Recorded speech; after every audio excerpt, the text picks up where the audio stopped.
But yeah, I can see the stream is sort of going nuts at the minute. I'm checking to see what could possibly go wrong here. Wait, is the stream down?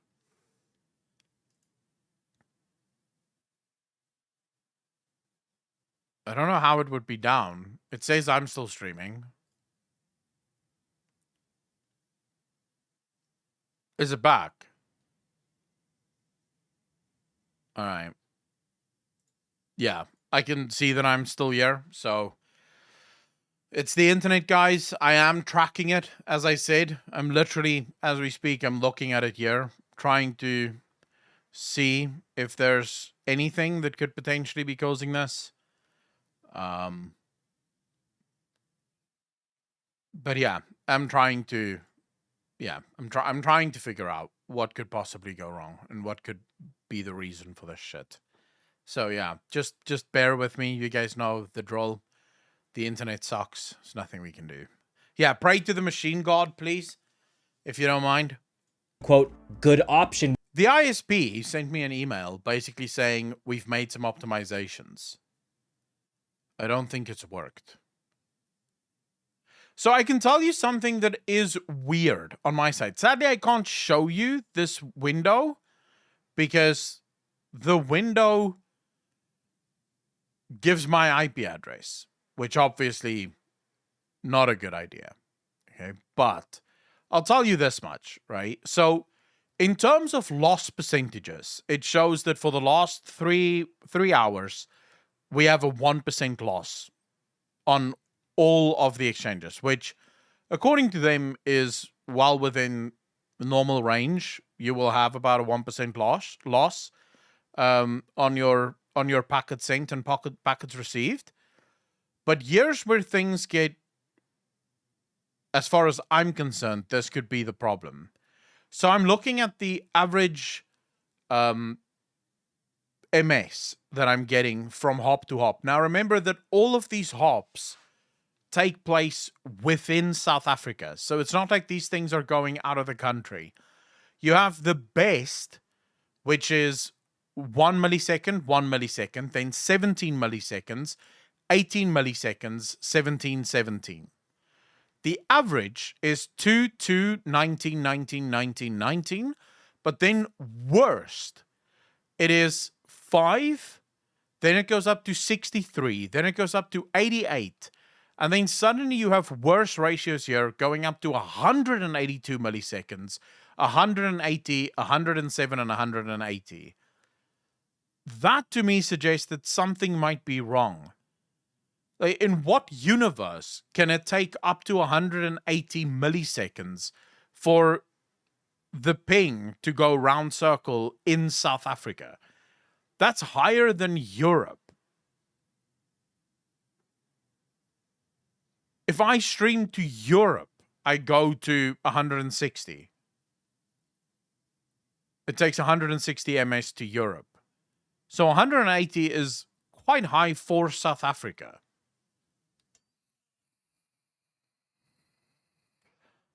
But I don't know if that's going to be enough. I don't know if that's going to tell them anything.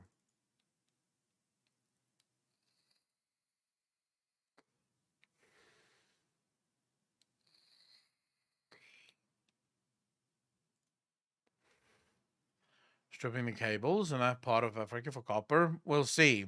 I don't know what the hell's going on, but let's wait and see, I guess. When compared to everything else. And this everything else usually being the Horde, which comes from the edges of the map and does a lot of burning and pillaging and things like that, which is often worse than you would expect.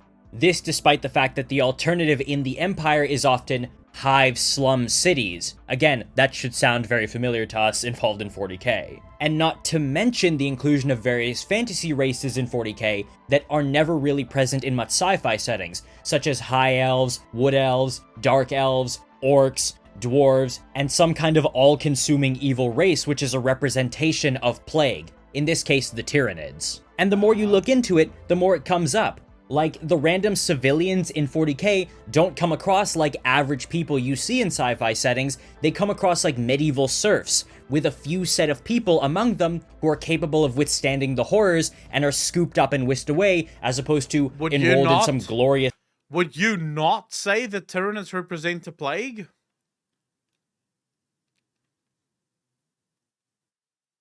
No, wait. Nurgle is the chaos god of plagues, right? But the Tyranids would very much...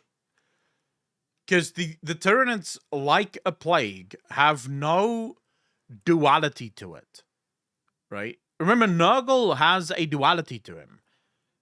Nurgle is all about life, and life isn't just the beautiful things in the world. Life is also the bugs and the maggots and the flies and the shit. It's all life.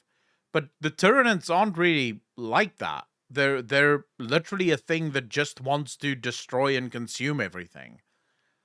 Which effectively, as far as I'm concerned, would probably make it more of a plague. Like, at least representative of a plague.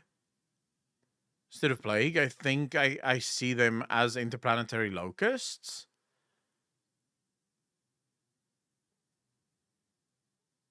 I don't know. Maybe we have a different idea here, but I can see how the Tyranids would be representative of a plague. Because just like a plague, it kills indiscriminately. It doesn't care if you're on the good side or the bad side, if you're peaceful or not peaceful. If you're a peaceful planet, it just means they eat peacefully. If you're a warlike planet, it just means they have to war a bit before they can eat. But they're gonna eat either way. They don't give a fuck. From a plague is the assimilation aspect. In that way, they're more like the Borg or whatever. Yeah, but the assimilation thing, I mean, the zombie plague, right, is also assimilating because it's turning everyone into zombies. I don't know, like, just because we've never had a plague that basically turns everyone into mindless husks doesn't mean that that's not a plague and wouldn't still be called a plague, right? Starfaring Academy. It just works on so many levels, and I think it's really hard to deny it. This is why, unfortunately, in my mind, more recent stuff in 40k, namely the era Indominus... Hold up, let's see here. Plague definition. A contagious bacterial disease characterized by fever and delirium. Yeah, but again, you're looking at... Okay, well, actually, number 2, an unusually large number of insects or animals infesting a place and causing damage. Would that not be the Tyranids? Would you not say that sounds a little bit like the Tyranids? I would say that is very much the Nids. The second definition. And causing damage, not assimilating, and that suggests they'd stay in a place. Yeah, but remember, it's to represent. It doesn't mean that it will be, right? It doesn't mean that it's going to have all of the characteristics of a plague. It literally just means that it represents the plague-like thing. So it's this thing that almost no one can stop. There's no way to really bargain with it or argue with it or deal with it because it doesn't have its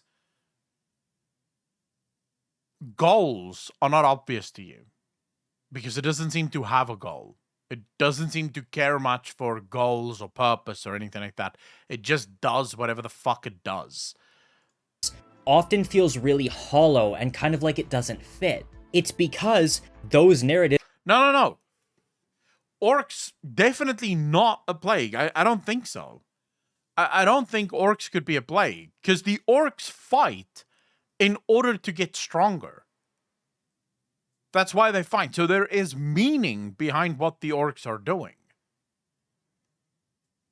It's not just purely for survival, which is why plagues happen, right? A virus just wants to survive. Ergo, it just does its thing because it wants to survive. That's not why the orcs do it. They have a goal. They want to get stronger. And they want to appease their gods. because their gods fight all the time. Therefore, they fight because they've been told to fight, because that's what their gods want. So I would argue they're not. I wouldn't say they're as much a plague. But orcs basically a fungus that grows everywhere. I think Tyranids are more intelligent than orcs. But intelligence isn't important here. We're not arguing about the intelligentsia of, either civilization.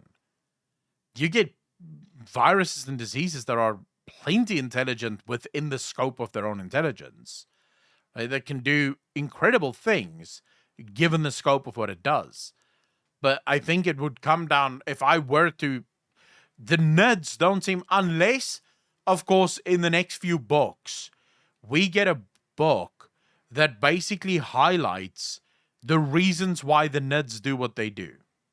So if we, for example, found out that the Nids were actually invading all of these planets and eating all of these planets because they're running away from an even greater evil from beyond the outer reaches, and in order to fight this greater evil, they need to get stronger and add to their numbers so that they're strong enough to ultimately fight this greater evil, then now we can say, wait. The Nids aren't just acting in their nature, killing as much as they fucking can kill, right? The Nids are actually doing this with purpose. There is a purpose to what the Nids are doing. In which case I immediately say, wait, okay, so they're not representative of the plague. They may have elements of a plague, but they're not a plague. What they're doing has purpose. The orcs, what they do have purpose. You can understand why the orcs do what they do. And you can even argue and deal with orcs. There's plenty of examples of this. The orcs made deals with the old humanity not to engage with him because humanity was so strong that the orcs saw no advantage to fighting with humanity during the golden age of humanity. Right? There was no advantage because the golden age of humanity would just decimate the orcs and then there would be nothing left. So there was no point for the orcs to even try to fight. And that means you can make deals. Do you think the Nids would act the same? If this was still the golden age of humanity, Sebi Webs, you fucking bastard. Dude, thank you so much. 9 months, part of the DJ Nation. Appreciate you, bro. Guys, I was in Sebi Webs' stream the other day. You guys should absolutely go check him out. Can we get a shout out for Sebi here? He gave me one the other day, so it would be nice if you guys could give him one as well. But Sebi was playing Elden Ring. You guys should absolutely go check it out. It is probably one of the funniest streams you'll ever watch in your life. Hands down. It is fucking ridiculous. Annie's character looks like she's about to get outraged on Twitter about something. Well, the other, someone said something that made them angry. So, yeah, absolutely go check out. It looks like a she. Did I just assume your character's gender? I do apologize, sincerely. But yeah, it's fucking ridiculous. Well, I can only apologize, mate. But you guys should absolutely go check it out. Anyways, let's quickly finish this. We have 4 more minutes of disagreement left. If you guys have it in you, I have it in me. Let's go. Are starting to drift more towards sci-fi adventure and mil-spec, but still holding on to the base values and themes put forward from the dark fantasy heritage of 40k. For example, replace Space Marine with Paladin, and suddenly the inclusion of things like Primaris and the technological advancements of recent just don't really fit. Oh, you're an ancient monastic order of paladins that take inspiration from an ancient hero, and now here's new paladins who are bigger and have better armor and better weapons. It just feels weird. And that's not to mention the inclusion of literal nuns in the setting. It's also why, and I'm glad I'm only kicking this wasp nest at the very end of the video, the idea of female space marines just kinda seems odd or doesn't seem to fit. In a proper mil-spec or sci-fi setting, it makes perfect sense to me. I mean, when have you ever seen a woman that's over 2 meters tall and strong as fuck?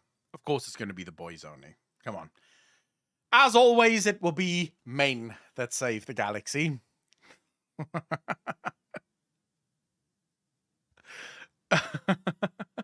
Can nuns not exist in sci-fi? No. No. It's only Maine, bro. Unless it's male nuns, in which case that's fine. Space Lucy doesn't seem too bad. There's a law reason why you can't have female space marines. Let's move on. The Sisters of Silence, etc., are badass in their own right. They don't need to be space marines. Abaddon, yeah, I don't think that's the point he's trying to make, right? I think he actually did say there is a law reason why there aren't female, but it also doesn't fit in the story. Space Marine enjoyers are so damn annoying. Or as durable as Maine to go through excruciating process of gene seed. Cole complained that SM only recruit from half of the population. Yeah, but Belisarius Cole would literally recruit babies if he could. Like, the man's nuts. He's brilliant, but he's nuts. So let's not go there. Let's not use Belisarius Cole as the, the voice of reason here. Makes absolute sense, and it would be a no-brainer. Hell, look at Battletech, they have the elementals, and people love those. But in regards to 40k, you're essentially asking a fantasy monastic paladin order to, hey, start including women in your ranks. It just feels anachronistic. No! It just doesn't sit right in regard to what Space Marines are deep down. That being the long arm of the oppressive empire and a part of the problem as to why humanity... Yeah, I'm sorry, but if anyone's gonna oppress anyone, it's gonna be Maine. Like, what the fuck is this woke bullshit? Get that out of here. Maine will do the oppression. Thank you very much. That's what we do. And life in general sucks in this setting, but something that's ultimately necessary in the face of the truly awful alternative, creating something truly dark and hopeless. True, Sebi. And not to say I would ever be upset if they introduced female Space Marines, I'd be fine with it. I'm just saying there's a reasoning there. And I think it's emblematic of the way 40k is going in general. I would never start a hashtag or protest or anything. I'm always gonna love 40k, but it does make me consider maybe I should get into the old world when that comes out, because I feel like it would be up my alley.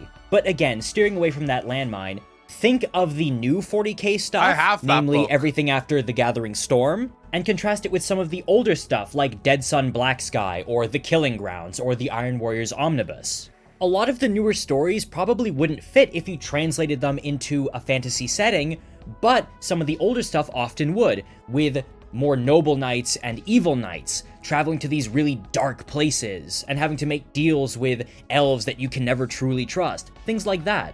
Hell, if you even look into not just dark fantasy but older mythology and try and translate it into 40k, it does work. Things like Beowulf, or Cuchulainn, or even the Arthurian legends, Alden. because dark fantasy draws a lot from those. Seriously, take a crack at it in the comments. I'd love to hear your guys' interpretations. But those sort of things can't really be done to the same effect with something like Battletech or Star Wars or Star Trek. Though it would be fun to see people try. And all this even considering the fact that Star Wars has its own order of, like, celibate monks. It's not just what the characters are, it's the ideas and themes that are present in the storytelling which truly make it what it is. But maybe you don't agree with me. Maybe you believe that 40k is full-on sci-fi or military fiction, and you like it that way. Because in the comments of my Primaris video, which did really well by the way, thank you so much for the support, a lot of people actually really liked Primaris and the way that 40k is going in general. They found it more in line with their interests, and that's totally fair. I would never fault anyone for that.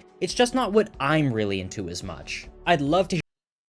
I would honestly say all this video has proven is that Warhammer is malleable, which is probably why it's so incredibly successful. That's what this video proved to me. Warhammer has elements of sci-fi. It has, I think, its overarching theme would be dark fantasy, but it has elements of so many other subgenres within it. And this, I think, is laid out in the various different legions that you have, the various different factions that you have. Kugara, by the way, thanks for the follow. Really appreciate that. Welcome to the channel. Thank you. Outlined in the various different Xenos races that you have within the game or within the universe. So at the end of the day, I personally think that it's I think saying it's not sci-fi, you can only do that if you have an incredibly narrow view of what sci-fi is. It has to be incredibly narrow. And then, yeah, everything that isn't within that view would obviously not fit. But I don't see how you could make the argument that it is absolutely not sci-fi when there is so clearly a lot of sci-fi tropes and sort of elements within the story. So yeah, I don't know. This seems like the kind of video that was literally just made to get very many angry clicks. Which is fine, right? Nothing makes a video do better than angry clicks. Believe you me. There are few things that can make a video blow up quite the way that angry clicks can. If your audience is truly pissed at what you said, they will hit that little button a million times, and that little button means many more people see the video.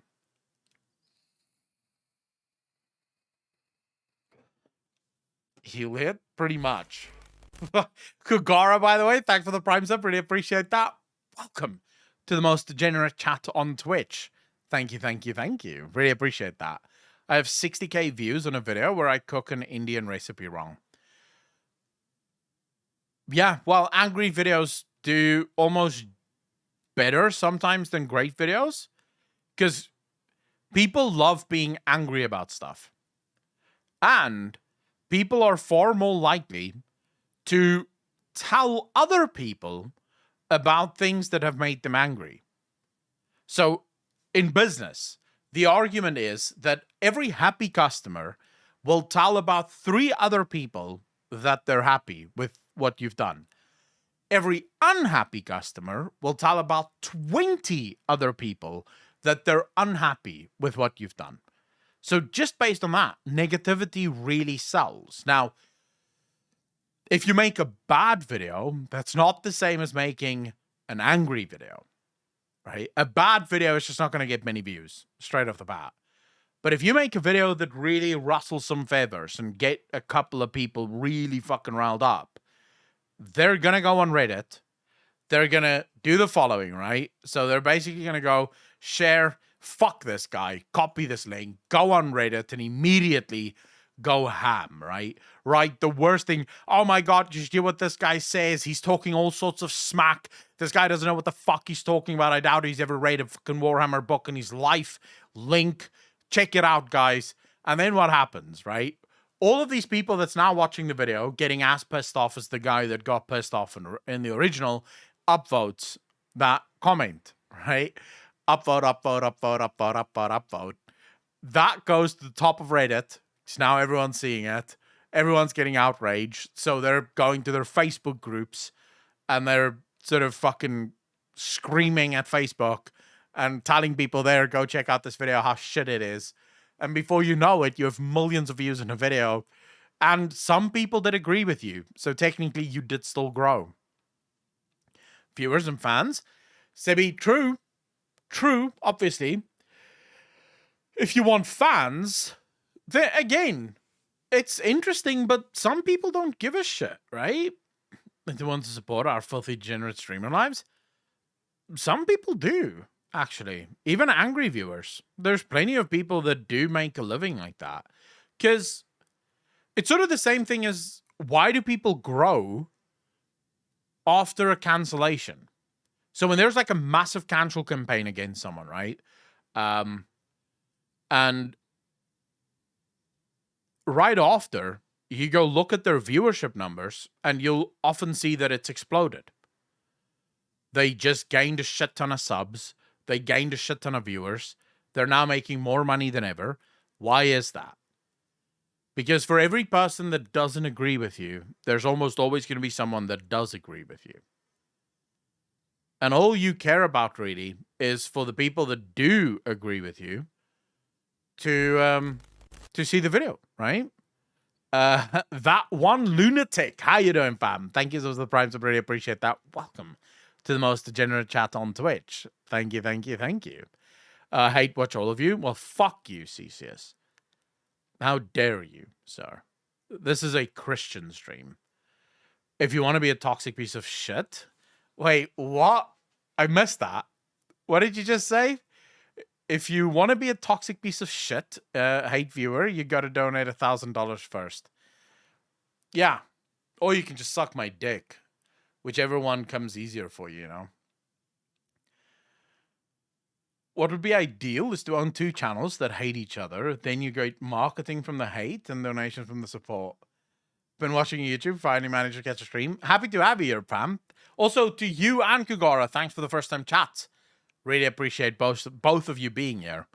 And I'm glad to see that the YouTube is still bringing people over. That makes me happy. We're all just normal God-fearing Christian degenerates. Yeah, you know, obviously. I don't do hate views, guys. All my takes are completely above board, as vanilla as they come. I don't have a single controversial opinion ever, you know. I trust the government. I believe what they tell me. You know, when I watch CNN or Fox, I believe all of it. I'm very confused, but I believe all of it.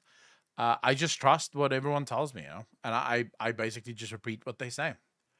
I don't have a single controversial opinion.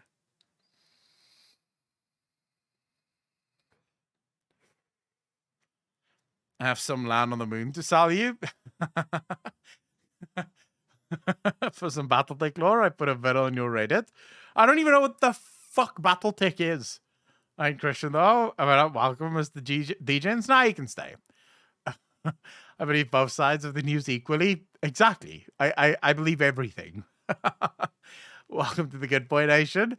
I find foregoing the God bit makes the degenerate bit a lot easier. Shit. Brother, did you see the night squall stuff from 10.0.7? No. No, Mr. DeMuria. What is that?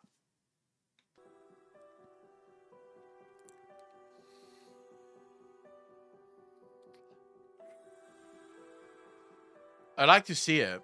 Is it... in regards to what is that? Did you see the news story about Chinese streamers? I chucked it in your Reddit. It's heap fuck. Wait, Chinese streamers?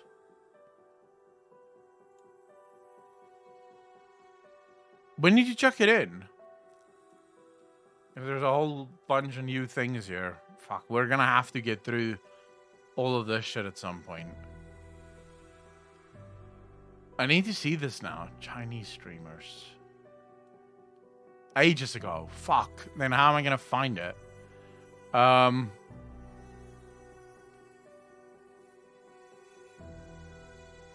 Is it about Chinese streamers doing bad stuff or... Yeah. Sebi, please. Please. I'd love to see that shit. The Discord Mandrake at 2 a.m.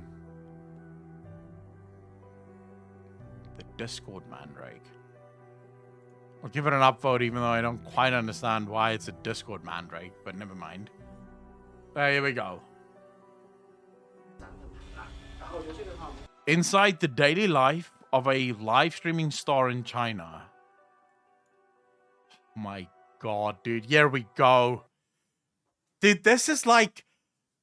I can already see where this is going. I can already see where this is going. But this is China, right? They fucking conglomerize everything. Like, everything has just turned into a massive fucking conglomerate. You have the Chinese gold farmers in video games. That is a massive, massive business, right? Just a business where people are just working their ass off for minimum wage and someone is getting very rich. But okay, so let's see. Inside the daily life of a live streaming star in China.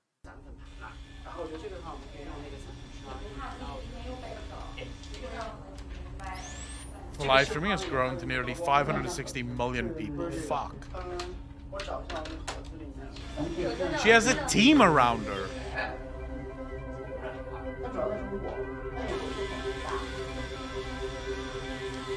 觉得有形状了吗？我觉得有，而且蛮好看的。你们觉得呢？开始我你用红笔，但是那你用怕自己今天用没找，一会儿要回谢洛哥送来的花花，谢谢洛哥，谢谢。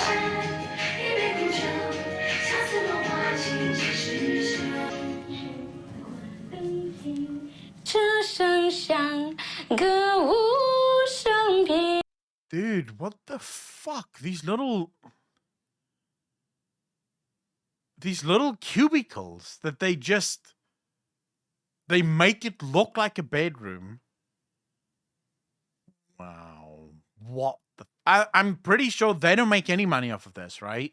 Or at least the money that they make is basically zero.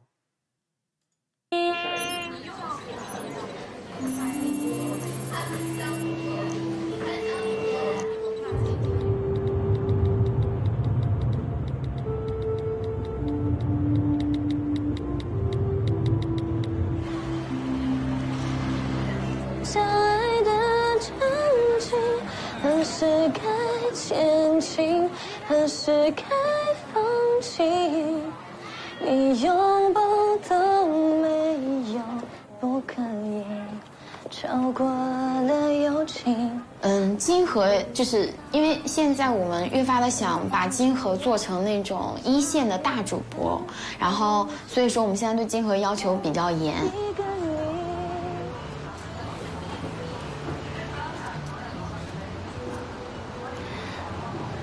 Does she have any choice? Is there any choice for her here? Did she sign up for this? Or is this just what, you know, you get chosen and now you have to do this?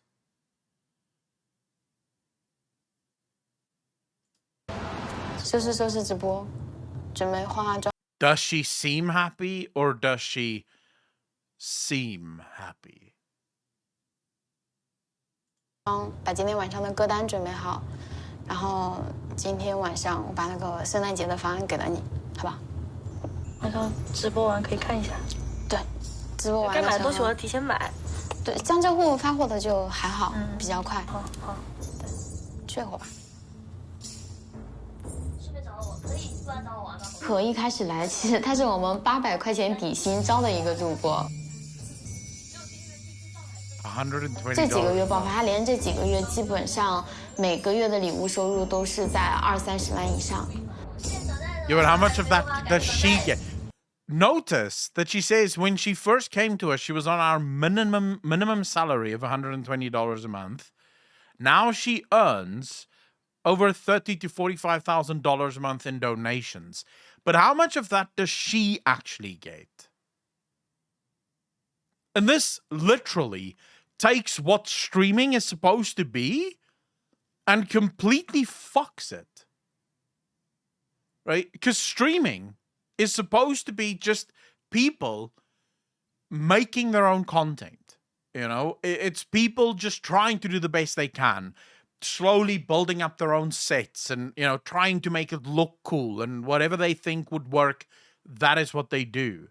And trying to figure out cameras and lights and all that shit. This has effectively gone to, you arrive, you're beautiful enough, right?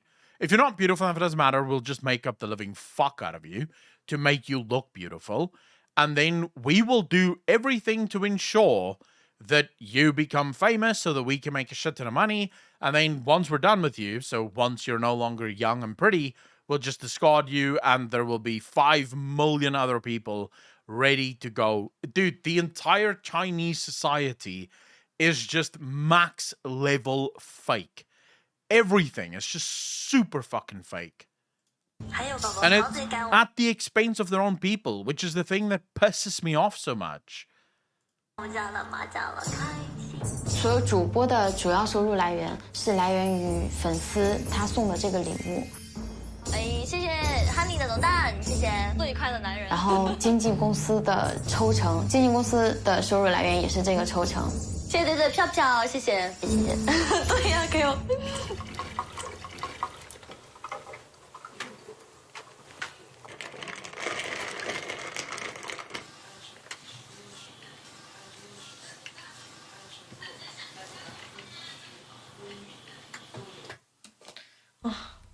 好累好累是吗？再辛苦再辛苦一段时间，辛苦这一个月会巨累。这一个月其实我一天都不打算放给你假期。等我们以后挣够了钱，我们再出去玩，然后直播遥遥无期，就每天都要直播，然后每天都没有时间。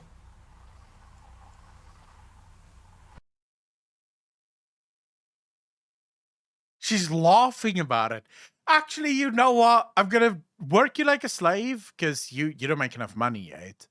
You know, $30,000 to $45,000 a month in donations. That's amateur numbers. You have to get that way up. I'm not gonna let you rest. You're basically gonna work every day of your life. You're gonna be this tired all the time. You know, that's just life. No days off for you.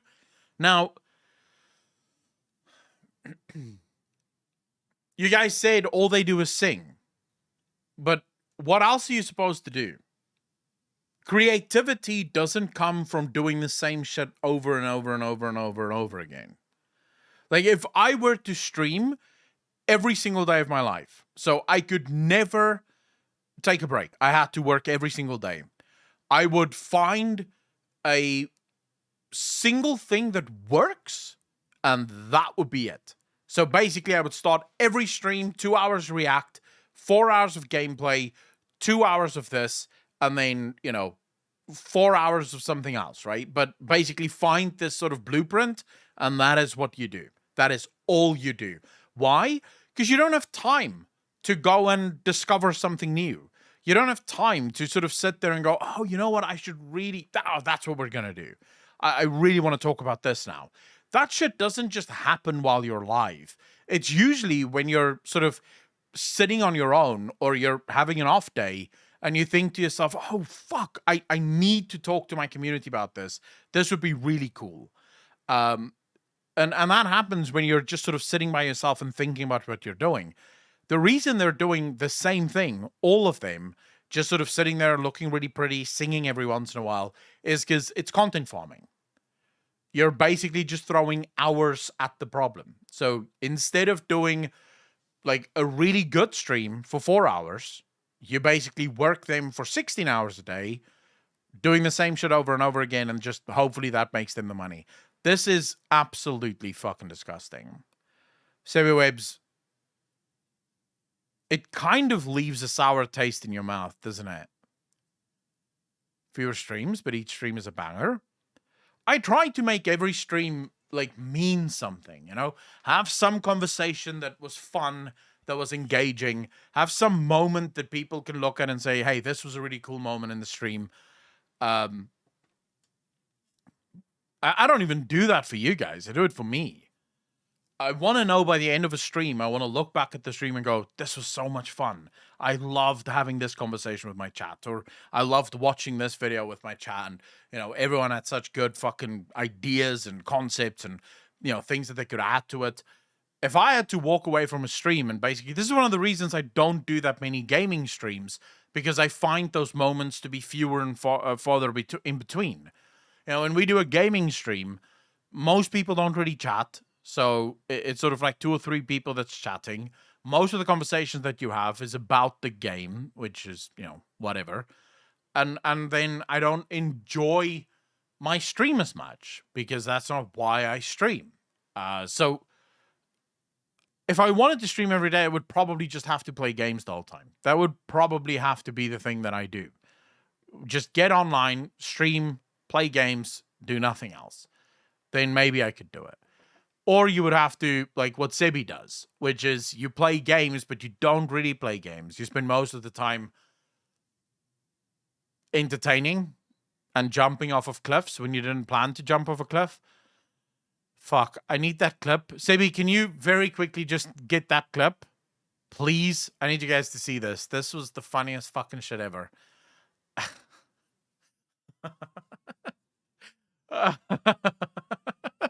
The one where you're trying to type something or you're trying to use a template for something and then your character just jumps off the fucking mountain and dies. That was one of the funniest things ever, bro.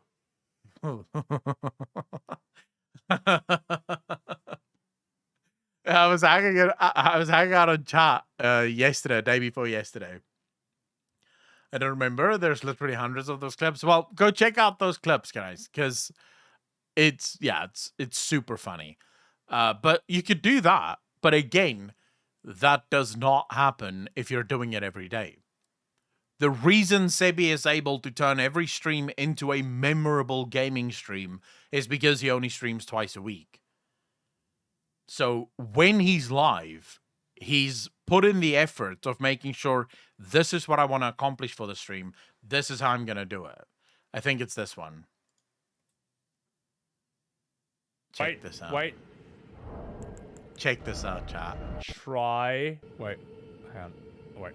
My controller and shit. I just want to say, the reason this happened to you is because you're playing on a fucking controller. Mouse and keyboard, bro. Like, you're not a peasant. Don't do peasant things. Get on a mouse and keyboard. That's where the real people play. Wait. My controller on. Hang on. Wait. Okay, it's fine. Try jumping off. No, fuck!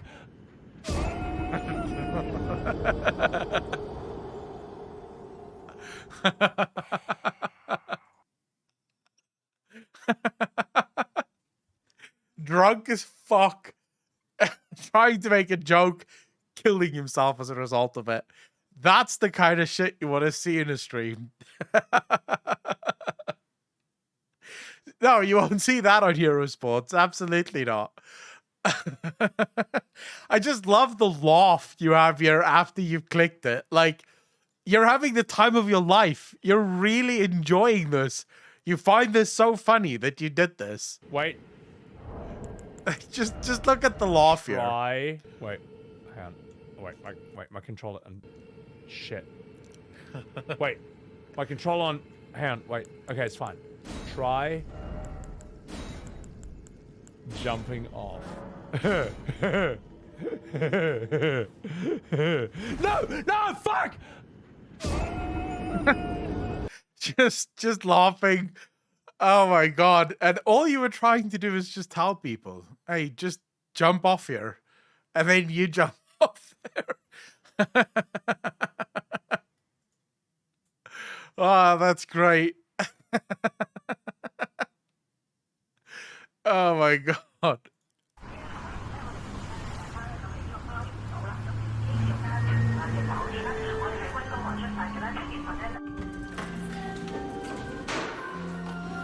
目前我们公司大约有200多名主播。那我们现在的流程是，新主播可能先到公司培训1-2个月，可能有的时间长一点的，可能3-4个月。然后呢，会在公司这20几个直播间里面进行直播。等到他出行定个出行之后，他们就可以拿着设备回家直播。4起来，好，看5、6、7、8啊，5脚跟出去，6，对，要萌萌哒的那种感觉啊，7大8板，可以把那个手再放在上面一点。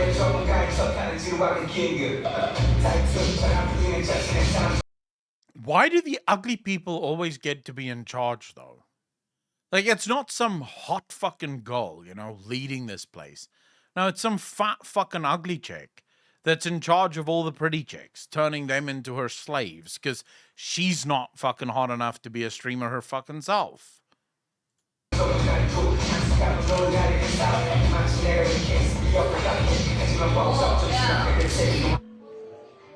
Dude, how fake is that? They're learning dances to do on their streams. Like, what? Dude, this is literally not what streaming is about. This would be like me going to a streaming coach every day and learning the script to my next stream. Like, imagine I sat down every day to stream, but it was scripted. Like, the whole stream was scripted. I would start and I would basically have all my lines memorized, you know, with maybe like a cheat sheet here in the corner. And we can't go off script. We can't go off script because I don't know what the fuck I'm going to do without a script, right? Everything is just scripted. That is wild.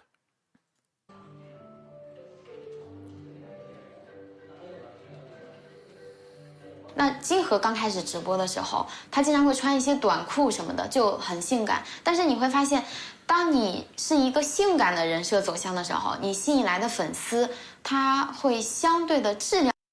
Low quality fans, not big spenders. How the fuck did I end up with the not big spender, low quality fans then? Did I go the sexy route? Is that my problem here?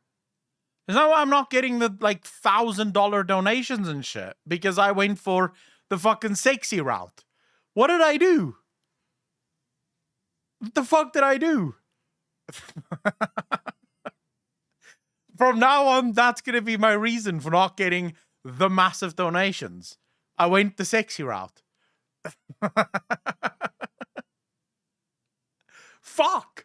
I didn't try to be sexy, but it just happened. It's the beard, I'm telling you now. It's the fucking beard. Your chat is made up of low-quality fans? Sadly, yes. But I love them. So what am I supposed to do now? I can't get rid of them. The stream would be boring then. No hot tub, I don't donate big.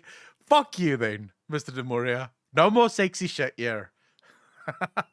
量没有那么高， Jesus. 所以我们现在基本上要求金河的服装，就是在服装跟背景上都是偏文艺一点。 Cultured vibe. Fuck me. 然后，所以我当时才让你就是后面放个书架，就会显得稍微文艺一点。然后我们又放了很多那个，哎，但是我想就是每次看到我们这个，你知道吗？我都会觉得最搞笑，就很假。对，别人说，哎，你直播间后面放的是什么书？说金河还看了那么多很多国外的书，砖头书。What the actual fuck am I watching?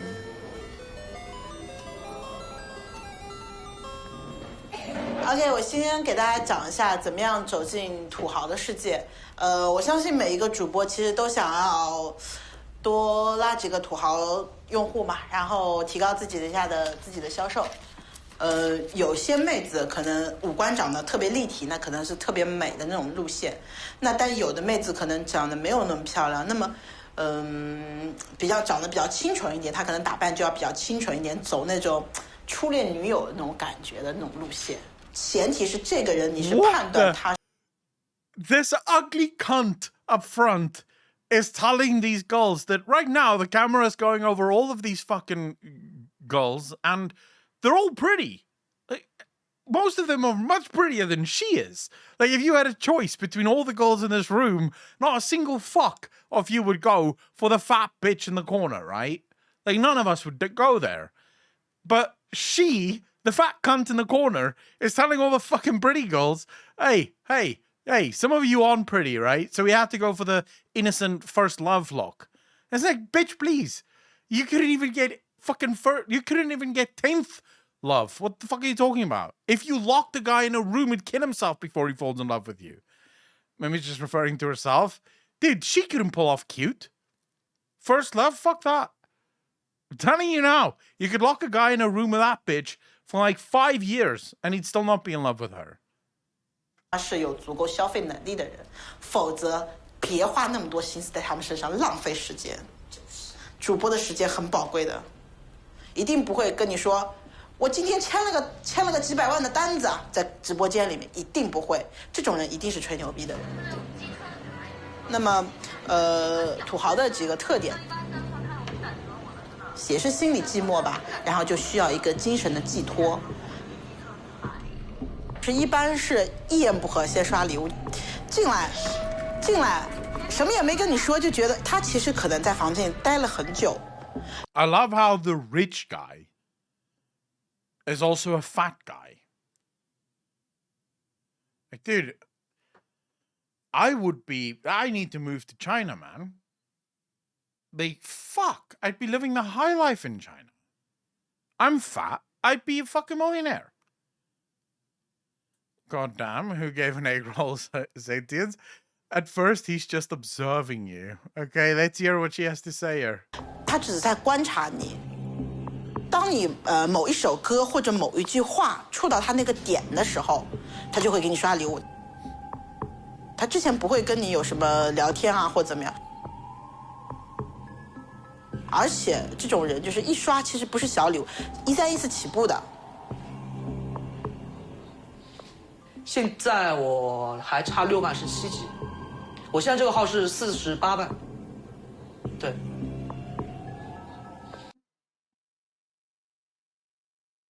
He's given her 75,000 US fucking dollars. And she has not sat on his cock once, bro. Not once. Yeah, he's not even the top. $75,000 only got him to 7th place. Actually, wait, didn't he say he needs to give 10,000 more to get to 7th place? I'm now only $10,000 away from being a 7th level fan. Jesus. 差617级，我现在这个号是48万。Oh my对。God.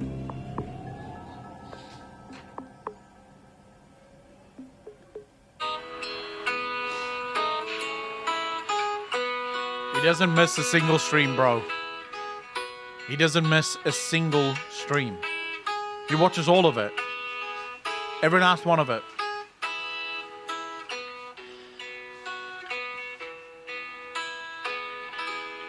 谢谢董小姐送给你。然后公司的打算，因为之前我们其实是想往歌手的方向发展，那以后我们是更想让你往一个大主播的方向去发展，因为其实现在1线的大主播就不比2、3线的明星就是挣钱挣得少，资源也不会少到哪里去。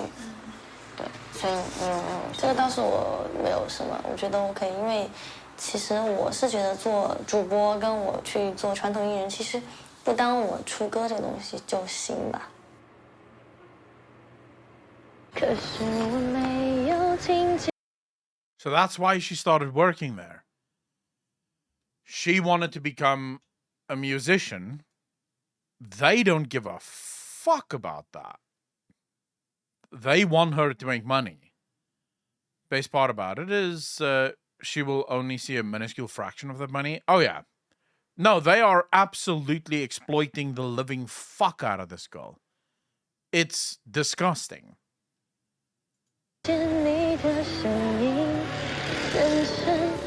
黑板上排列组合，你舍得解开吗？不代表我不想你，走到哪里还是会有惦记，而我也开始试着去忘记。我是觉得在食堂我们可以有很多的选择，以后我们可以多来这种地方。好，多来食堂是吧？对对。OK。我想干，我是希望做一些有意思的东西，我不想做这种学术性传教的东西。这个很多人没太感兴趣。比如呢 ？She's gonna get fucked for that. That comment is gonna get. You could see the anger building in her boss. Like, oh shit, what? You don't want to do this on campus? This shit on campus, bro? She's gonna get fucking thrown off the top of the building. Jinhu. It was a nice career while it lasted. Sadly, she jumped off the building because she thought she could fly. Listen to this. That man's having... Just want to say, that man is having the meal of his life. I don't know what he's eating, but I want some of it. He seems very happy with his food. 我是觉得在食堂我们可以有很多的选择，以后我们可以多来这种地方。好，多来食堂是吧？对对。OK。这样一干，我是希望。 It's really awkward. Of course it is. You're sitting there singing while everyone else is eating. Of course it's going to be awkward. 做一些有意思的东西，我不想做这种学术性传教的东西。这个很多人没太感兴趣。比如呢 Yeah, you're about to get fucking wrecked. 对呀，真的超冷哦，真的超冷。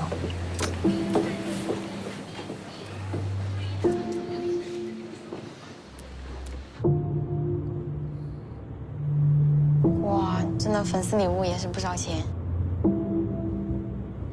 然后马上又要圣诞节。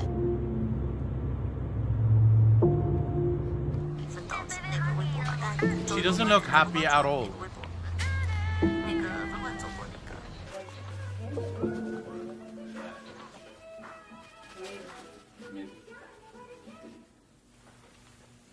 哦，这边有一个金鹤送给我的礼物，是一个辣酱。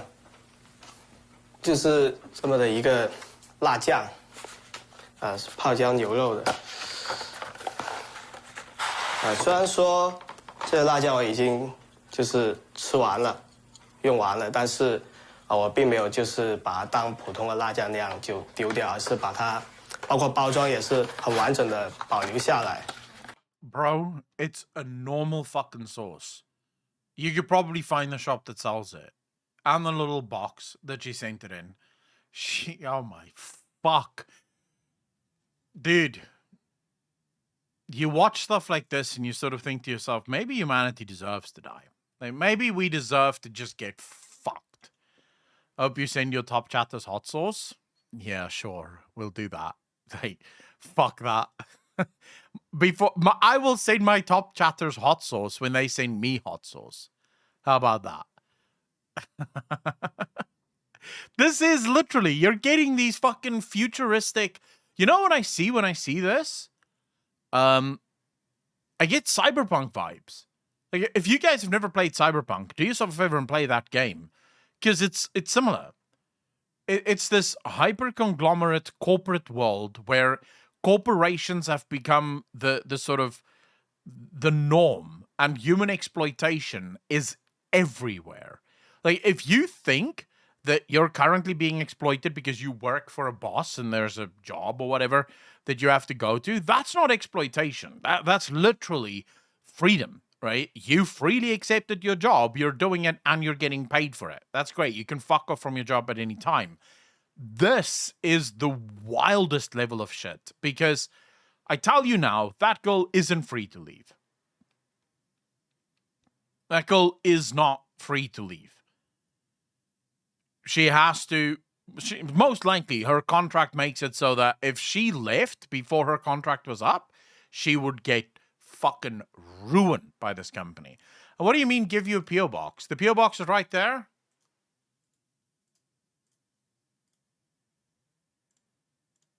Like right here, bro. There you go. P.O. box. I already got it for you guys.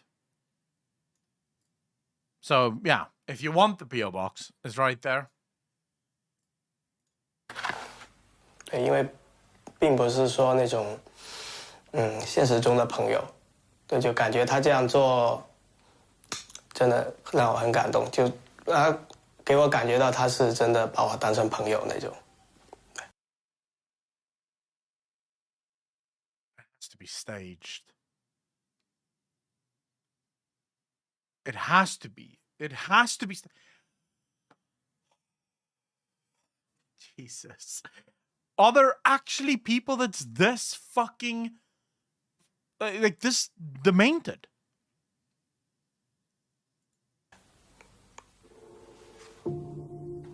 我觉得互联网这种虚拟关系是可以达到像现实一样那么亲切的关系，可以的。用户一天24小时，可能除了睡觉那几个小时，都有人不停在给你发消息，然后，他们其实是关心你，他们也不知道有这么多人会同时给你发消息。我觉得就是虚拟的这样一个空间的关系，可以代替像现在朋友之间这样的相处的。那个房管走过那个，首先你会感到温暖，就是一些很相互的一些感情的一些发展。No, oh my God, no. Oh my, dude, humanity we're on the verge of complete and utter destruction.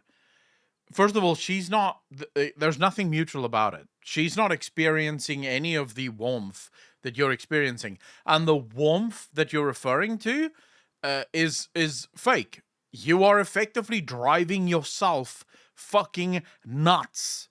Because what you want, what your body is telling what you want, your mind wants, what your hormones want, is to stick your dick in someone else and make other people move forward with your life. You know, get into a relationship, get a wife, go somewhere.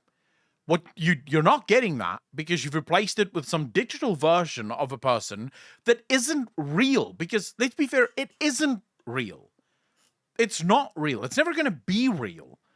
But because you think and you've convinced yourself that it might be real, you prefer it over the real life stuff because the real life stuff is a hell of a lot harder to get. To get a wife, you have to actually face up to the fear of walking up to a girl and introducing yourself, right? And being rejected as a result of that. You have to go out into the real world. This is scary shit. Whereas it's much easier to just sit inside, watch some fucking person on a screen that is a poor... And I'm not saying don't watch streamers. I love watching streamers. It's great entertainment. But there's a time and place for it. It cannot replace real-life interactions. If it does, you're in trouble. Because you're never going to be absolutely fulfilled. You're never going to get what you absolutely need in order to be a decent, like, well-balanced human being. New iPocket for iPhone? For your virtual relationships? Inox, don't even fucking begin, bro. Because I'm pretty sure it probably already fucking exists, right? I hope people keep watching streams, otherwise I'm fucked. I don't think people will ever stop watching streams. They're great entertainment, and there's a place for entertainment. Of course there is, right?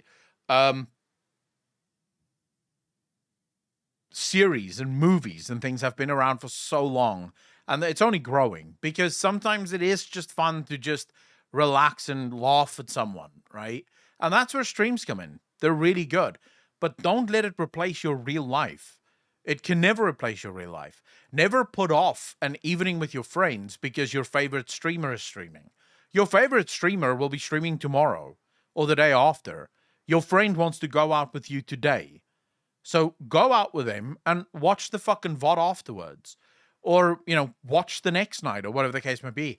But don't ever replace real life stuff with online stuff because it's not the same and you end up hurting yourself as a result of this. 我觉得会带起。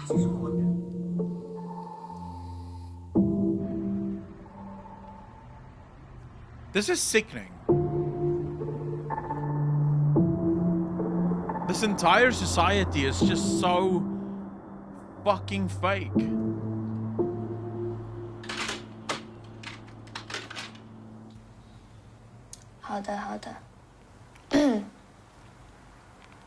And she actually doesn't look happy. I have not seen her happy once in this video. The only time I've seen her smile is when she's streaming and she has to. I've genuinely not seen her smile once outside of when she has to smile. 欢迎大家，欢迎。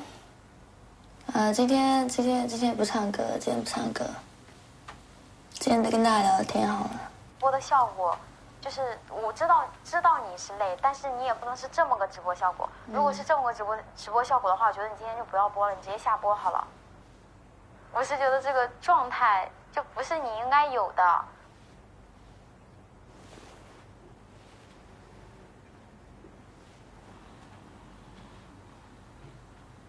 What the? 今天有点累，这个。累。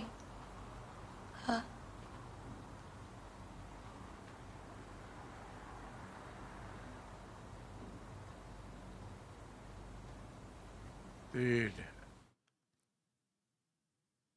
Dude, that shit breaks my heart. It breaks my fucking heart seeing that. Being called and just told, how dare you? How dare you go live and look like that? How dare you go live and not immediately be, you know, all, ooh, ooh, you know, it's just...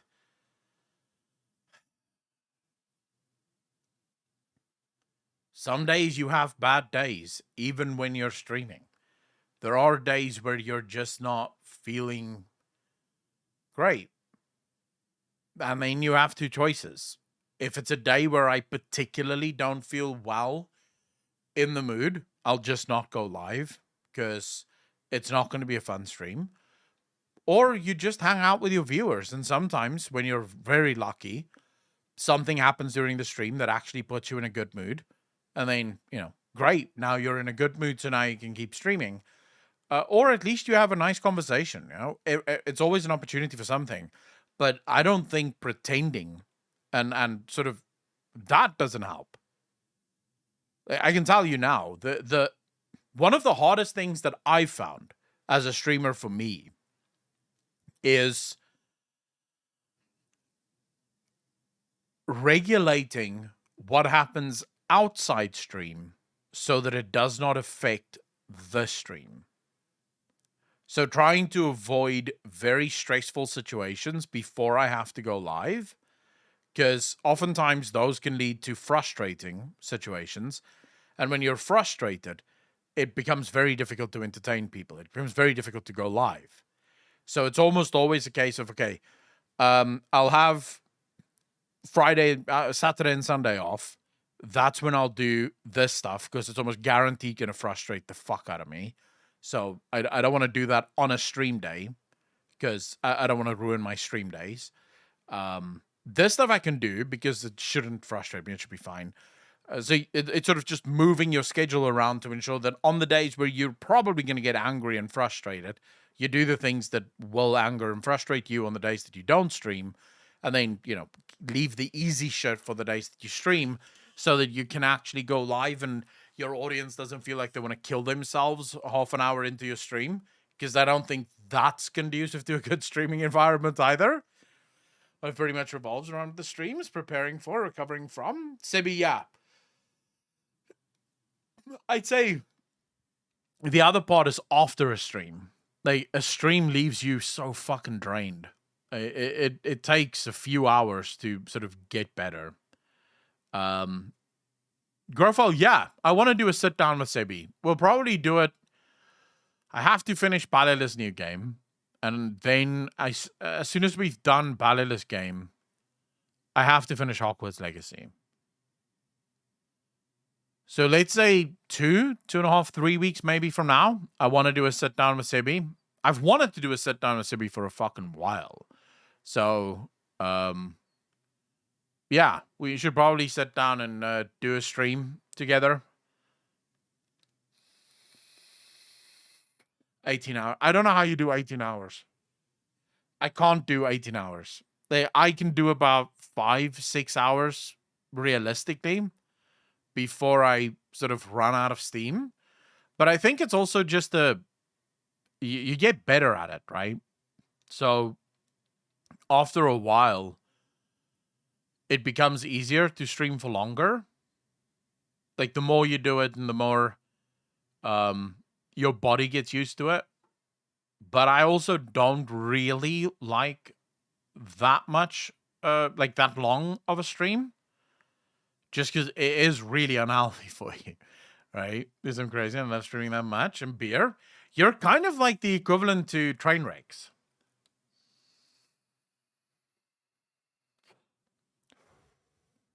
Finished Battle Beyond, the game's poggers. 2 out of 3, my crew died, but I'm happy. 2/3 of your crew died. I'm trying to keep all my crew alive. How are you just letting people fucking die? Jesus, I'm over here just trying to keep everyone alive. Is it even possible to keep everyone alive? Maybe not, right? It might not be possible.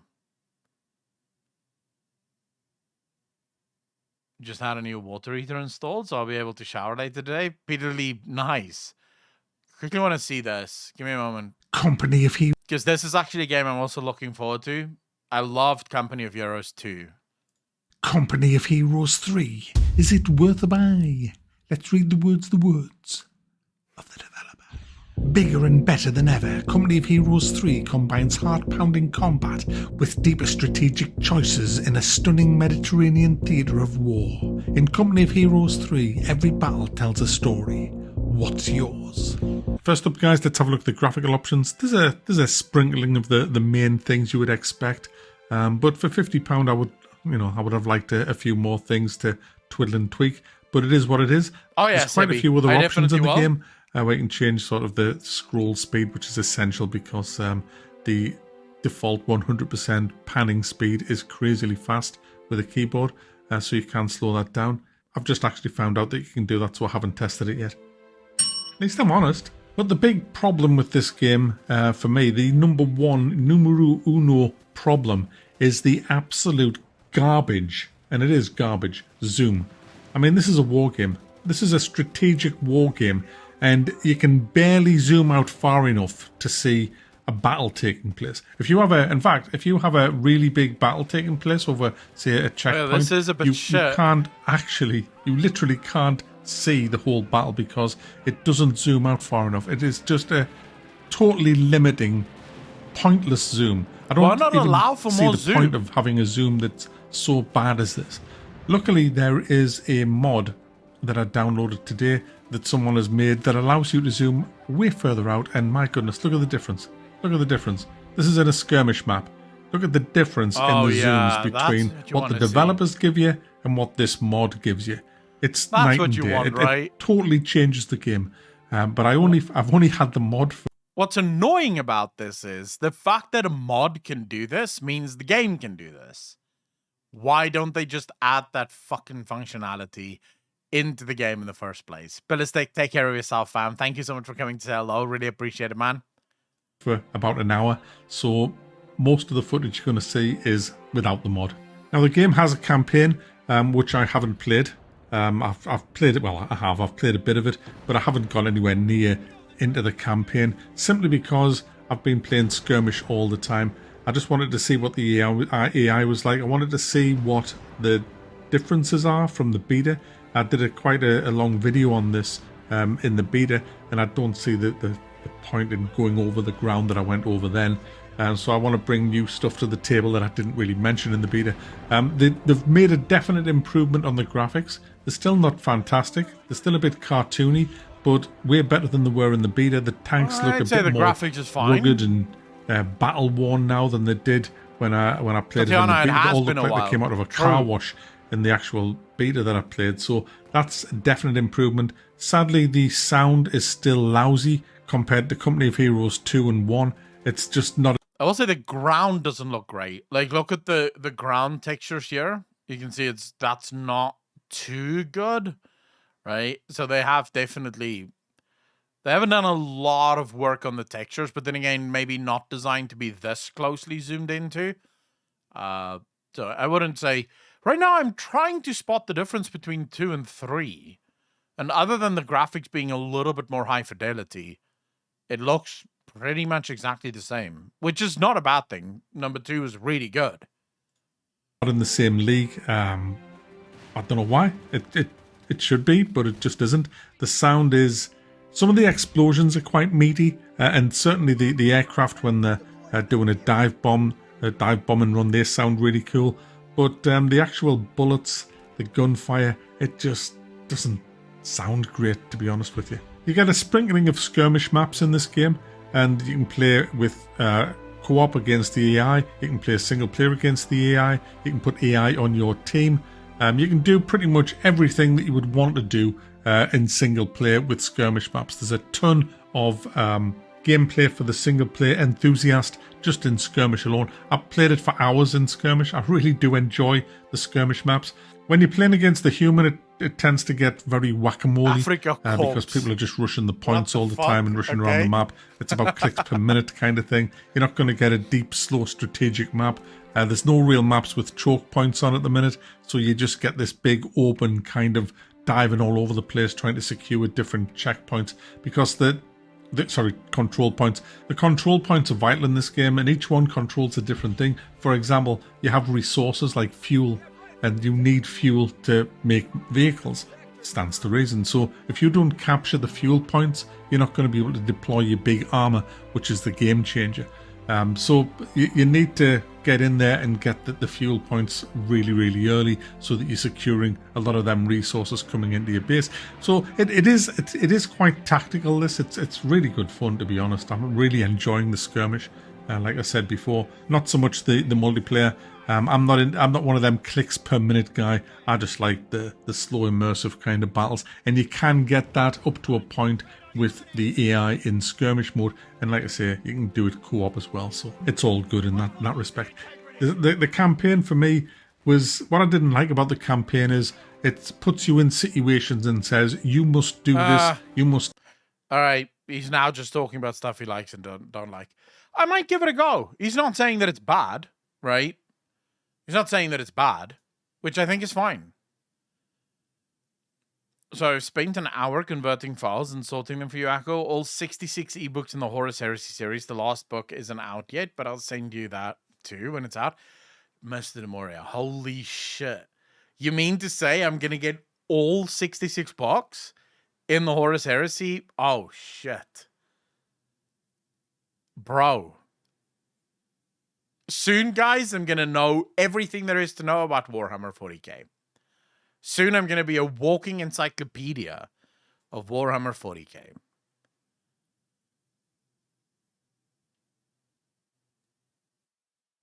Yeah, can we get some hearts in chat for Mr. de Moria?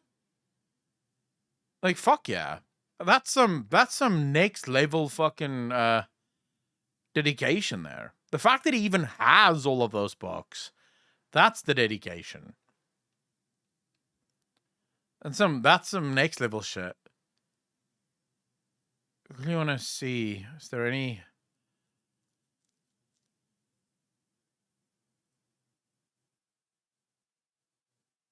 you see now what you've done, Sebi.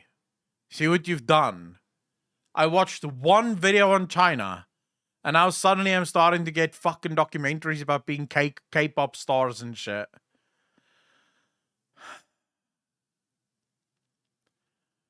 Oh my god, this YouTube. They really want to turn everyone into K-pop loving fucking weeboos. Costco doesn't save you money. Let's learn, chat. Let's learn something. Ugh, that's higher than it was last week. Excuse me, sir. Just gonna squeeze right by you. Oh, come on. I haven't even had time to check out. What can I say? Inflation is crazy. Oh, would you look at that? Are you serious? Hello, Internet! Welcome to Food Theory, the only show that stretches your mind and your hard-earned dollar. Man, inflation has been brutal lately. Higher interest rates, egg shortages, even price hikes on Diet Coke. And you know what they say, things are likely gonna get worse before they get better. So today I'm gonna inflate your brain with some money-saving tips and expose a couple of food myths along the way. If you're a fan of dough, and I know that you are considering this is a food channel after all, hit that subscribe button so you're always notified of when we post a new video. For many of us, shopping at Costco is a rite of passage. From purchasing your first year's supply of toilet paper to unlocking the secret that is the $4.99 rotisserie chicken, Costco's become the place where you go for a jumbo pack of toilet paper and you walk out with a camping tent, a food processor, and 12 pounds of mozzarella cheese. Just leave your manners at the door and hover over that sample table like the pizza vulture that you are. Bulk, bulgogi, and giant teddy bears aside, the point of Costco is that you get a lot in one stop, and you save a lot by buying in bulk. In case you're not familiar with this pinnacle of US consumerism, let me explain. Costco's model is based on offering a limited stock of bulk-only products at lower rates than anywhere else. The premise is that for any item you know you'll use, whether it's paper towels, blueberry muffins, or TVs, I guess, Costco can sell you an enormous amount of that thing for what should be a lower price. That said, all of this so-called cost savings is gonna come with its own heaping helping of traps, pitfalls, and marketing ploys that'll stick it to you faster than a 50-ounce bottle of maple syrup. But what if I told you that I have the secret to beating every trick in the old Costco handbook? In fact, I know the single best technique for saving you the most money on meals, and you can do it whether you're a family of 1 or 11. Come on, grab a flap. You see, chat, if you didn't come to my stream today, you wouldn't be learning how to save money. This is, fuck man, this is an educational channel actually. I'm teaching you things, we're learning together. It's like an after school special. Fucking love it.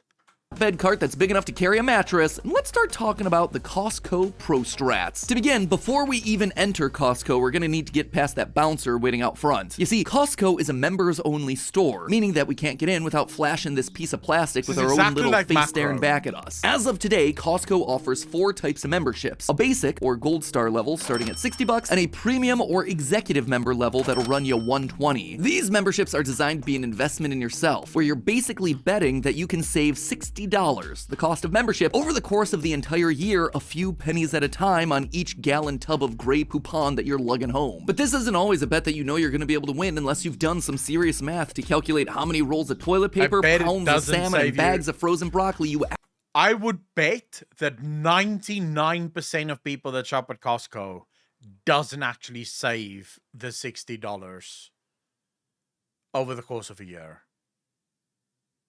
Even the 60. We're not even talking about the $120. I would bet my left nut. I don't think that is the case. Actually buy in a year, and Costco is well aware of this. They know that some people with a membership are only going to enter the store a couple times a year, meaning that they just collect a membership fee and walk it straight to the bank. Berthier, the 3 months for the education channel, I appreciate it, fam. Thank you, thank you, thank you. Welcome to the most educational channel on Twitch. You're welcome. In fact, memberships are where Costco's raking in the most cash, to the tune of 72% of their entire operating budget. You heard that right, nearly 3/4 of their entire operation is covered by membership costs alone. In 2021, they collected $3.9 billion from 61 million members, which... That's how you know that most people are losing crap tons of money on that membership deal. 3/4 of all their money is made off of membership fees. Like, Jesus. Means that even when the costs of their products fluctuates or customers are shopping less for a few months because of things like massive inflation, Costco is going to be doing just fine. But memberships are doing a lot more than extracting just some upfront cash from you. It's also doing something much darker and more sinister. It's manipulating your mind. You see, one reason companies require memberships is because they're powerful tools that get you to come back more often, since our brains see those membership dues as sunk costs, or money that can't be recovered. When you buy something, you always want it to be worth it, right? Whatever that means to you. If you buy a cool jacket, you want to use it enough times to feel like you got your money's worth. If it's food, you want it to taste good and live up to the price that you paid. But how does this work with a Costco membership? Well, you paid all this money to get the membership up front on the promise that you'll save money later when you actually shop in the store. So what does this make your brain want to do? Buy a ton of stuff in the store so you can get back the price of that membership in savings. Seriously, spending money on a Costco membership makes your brain want to make up for it by spending even more money at Your initial reaction to this is it should be illegal because these guys are literally using psychological tricks to trick your brain into spending more. For example, why do stores, this is not always the case, but this is quite often the case. Why do stores run specials?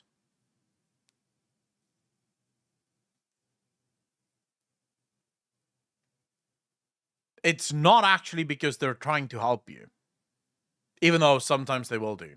Oh, we're putting on specials because of inflation and want to help you. It's not why. The special on the item is because they know that the majority of people that walk into the store will not just buy the item that's on special. They'll buy the item that's on special, and then they'll buy a bunch of other items as well, right? Because that's the name of the game.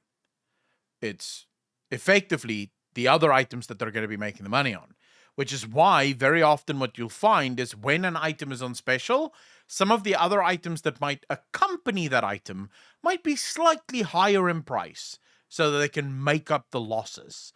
And all of this is psychological tricks because they know that unless you're incredibly cognizant of what is actually happening there, you won't notice. You won't know that this is actually what's taking place here. And I just want to say,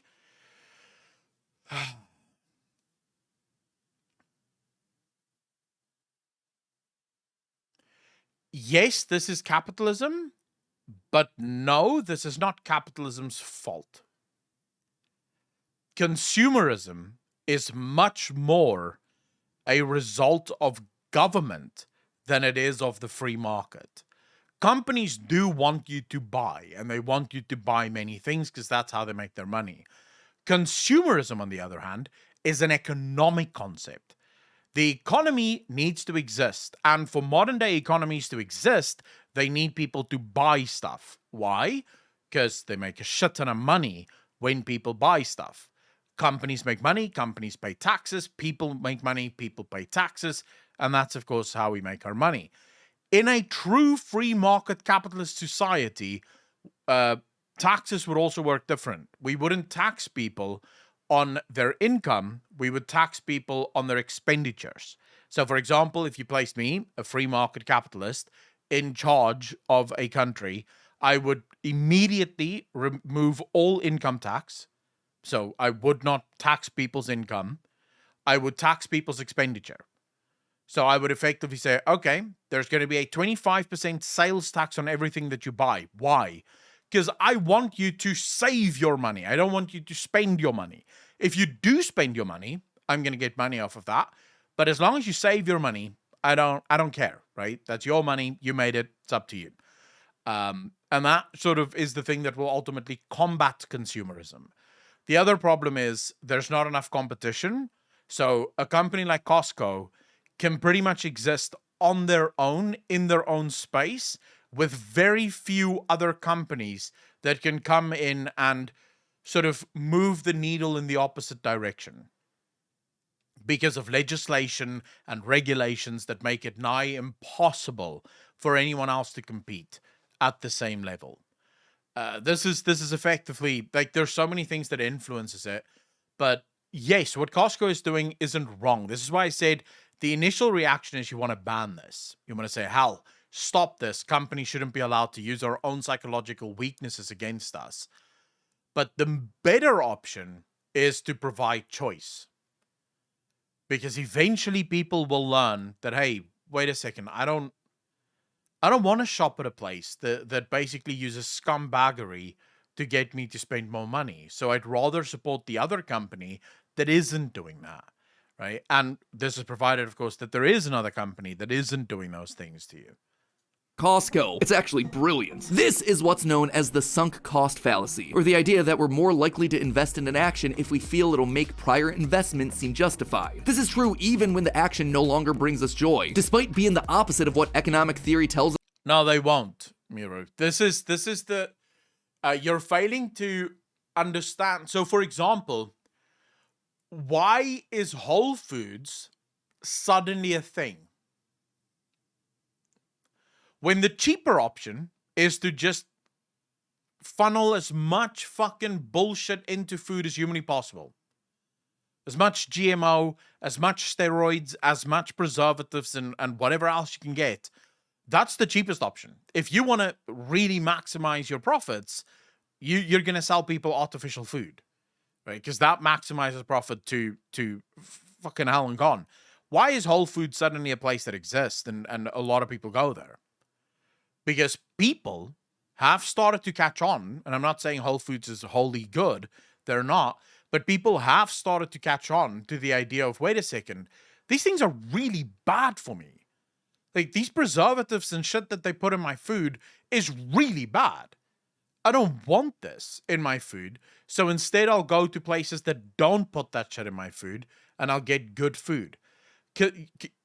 The free market basically exists as a place for people to freely choose what they want to use, but also, if there is free competition, you can bet your ass that, imagine this, right? So you have Costco that's basically using every trick in the book to trick people out of all their money. Now imagine another company opens up, same as Costco, but they start using their money to educate people on the evil psychological tricks that Costco is using in order to basically make them lose money.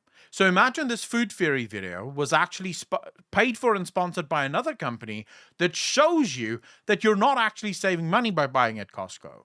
You're just wasting money buying at Costco because you'll never actually end up saving the money that you spent in the first place. And this company actually shows you that by buying from us, yes, we're not giving you the specials that they're giving you, but over time, you're actually going to end up saving a bit because you didn't pay the upfront cost there.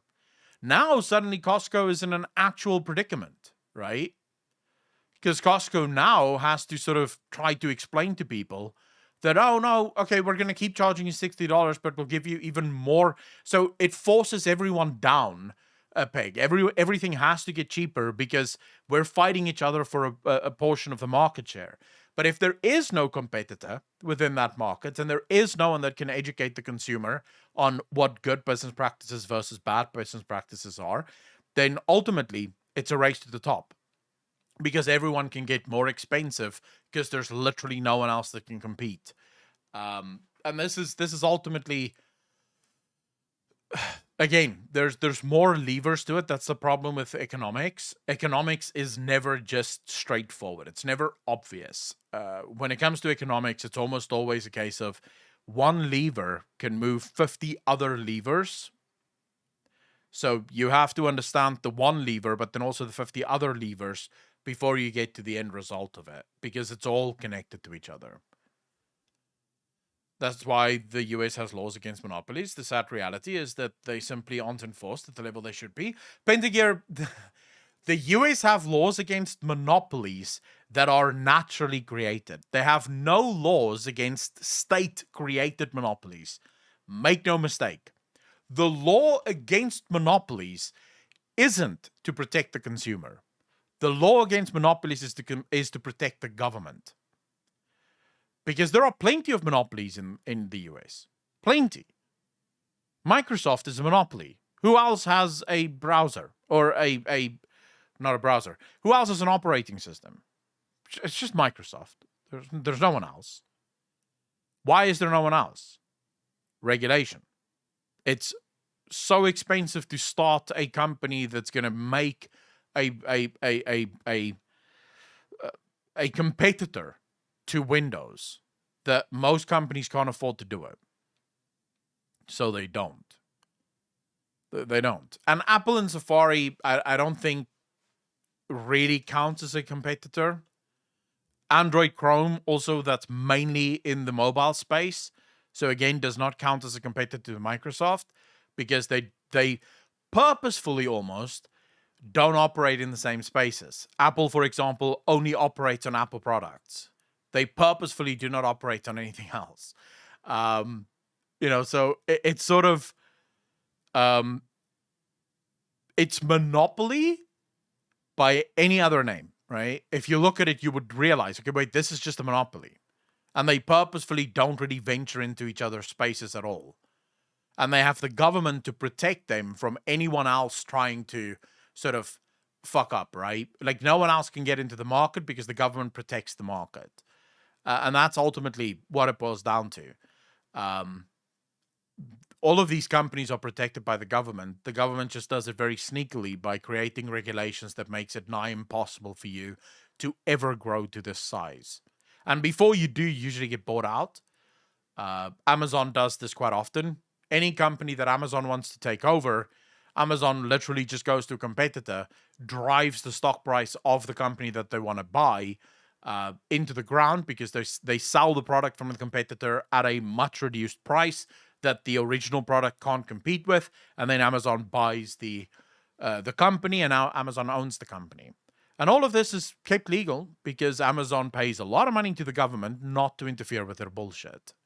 Us as rational, these sunk costs have been shown to have a massive impact on your behaviors. So geez, we're already dealing with an upfront investment followed by the psychology of sunk costs and crippling guilt that comes with it. And we haven't even stepped foot in the store yet. That said, it's only after we're over the threshold pushing our shopping cart the size of a rowboat that the mind games get even more intense. If you're familiar with our video on how grocery stores trick your brain into spending more than you think, well, you probably know where this is going, but Costco actually takes things up to a whole nother level. You see, a major key to Costco's success is impulse purchases, items that you wouldn't normally buy but you do it on a whim. And you can bet over the years that they've come up with some pretty sneaky tactics to get you to do just that. The first comes with the brand itself, making you think that you're in a quote-unquote cheap store. That's right, they're not leaving all the floors as concrete and all the heating pipes exposed just to pinch pennies. They're doing it to make you think they're pinching pennies. They're saving money, they're passing those savings on to you. We're all on the same team here, right? Wrong. If you feel like you're in a thrift store, you won't be as careful about checking prices. You'll feel like those prices are better even when they're not, and leaving everything bare bones makes you feel like you're in a place that's attainable, a place that's not outside of anyone's league. On top of that, they start you right off at the front door with an interesting mix of stuff, some things that you need, and it's actually interesting. So if you go to, in South Africa, the equivalent of Costco would be Makro.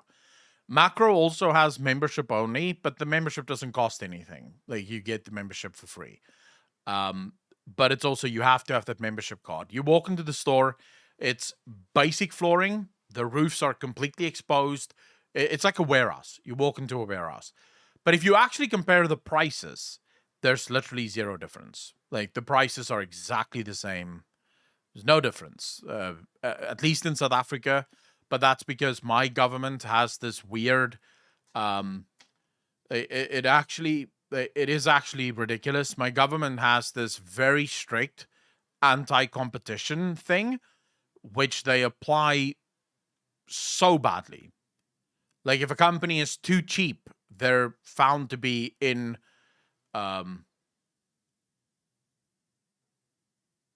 what's the word? There's a nice word for it actually. In breach of competition clauses. So you can't undercut the market too much because then you're in breach of competition clauses. You can't go too high, then you're in breach of competition clauses. It's all manner of bullshit. So they control the market so heavily that Macro can't really compete. They're basically the same as everyone else. But then you compare it to like Woolworths. Woolworths is a high quality store. Like only rich people shop at Woolworths. Woolworths is too rich for my blood, even. I don't go to Woolworths. But if you walk into Woolworths, it's like walking into a fucking spa, bro. It's like walking into a spa. It's gorgeous. It's beautiful. There's flowers. Everything's so well maintained. The fridges and everything is futuristic looking. It's all done in the name of you're in a premium place here. Everything is premium. And you're going to pay premium as well. But then when you do the actual price comparison, sometimes some things there are actually the same price as everywhere else. It's actually so shit, bro. Was there crackheads waiting to rob? No, Woolworths is massive here. And some things that you want. They want you seeing something that you use every day the second you walk in. That way, even if you're not running low, might as well pick it up to save time later or use eventually. Vitamins, big volume snacks, toothpaste, those are the things that are gonna meet you right at the front door because who doesn't need to stock up on stuff like that? The other thing that's flashing in front of your face when you walk in are the TVs, the stereos, the expensive electronics, things that represent aspirational purchases. Wait, you guys don't know what Woolworths are? What the fuck, man? Like, how do you guys not know? So Woolworths food is massive here, man. So, I'm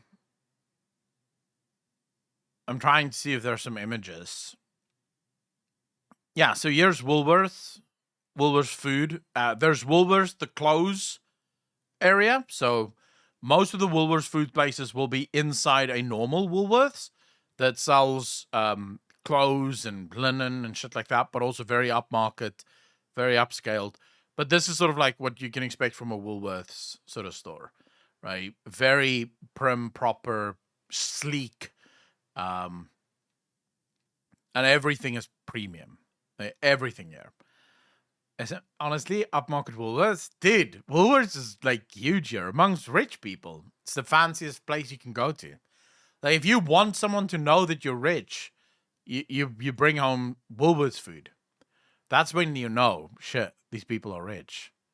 That most people aren't buying every time they go in the store, but you could potentially buy them one day if you manage to save enough money by shopping at Costco. They give you a goal to shoot for. And hey, if you said no to that 70-inch OLED for a couple $1,000s at the door, look how much you just saved. Might as well reward yourself with an extra tray of 24 fresh cinnamon buns from the bakery, only $11.99. Baiting you with expensive items that you want makes it a lot more likely that you'll impulse buy something much smaller later to feel like you weren't completely depriving yourself, when in reality you wouldn't have wanted anything extra in the first place if you didn't see beautiful displays of MacBooks. All you came in for was just several cows worth of milk. Next, have you noticed how things kind of seem randomly sprinkled throughout Costco? Like some cheese over there, some blenders over here, some random barrels of pretzels somewhere in the middle. It's no accident. In fact, Costco's distribution of the staples you actually need, produce, milk, condiments, and snacks, they're all designed to be a treasure hunt through the store that forces you to stumble across a huge array of products that you didn't actually need, or didn't realize that you needed, but, well, while you're here, you might as well pick them up, right? And all of that wandering and hunting around helps you to feel just a little bit more peckish, right in time to pass by their most devious tactic of all, the free samples. Yep, all those tiny little crackers with goat cheese that money bloggers want to convince you constitute as a free meal, all of those nice little freebies are actually just putting their hands down in your wallet. A study from the University of New York showed that when a grocery store offers free samples, impulse purchases in that category go up over 50%. But just think about what that means for Costco. If you like a free sample, sample, you're not just buying one small wedge of cheese or one little packet of cocktail weenies, you're buying the farm. Free samples are especially valuable at Costco because every time they convert a single sale, what they're really doing is converting 2 to 4 sales worth of a regular store. Congratulations, you are now the proud owner of 20 pepperoni pizzas because you like that one little 2x2 inch square. That is some serious marketing psychology no matter how you slice it. But okay, let's say that you've come in incredibly prepared. You have your budget, you have a list, you've arrived on a full stomach. How many of you have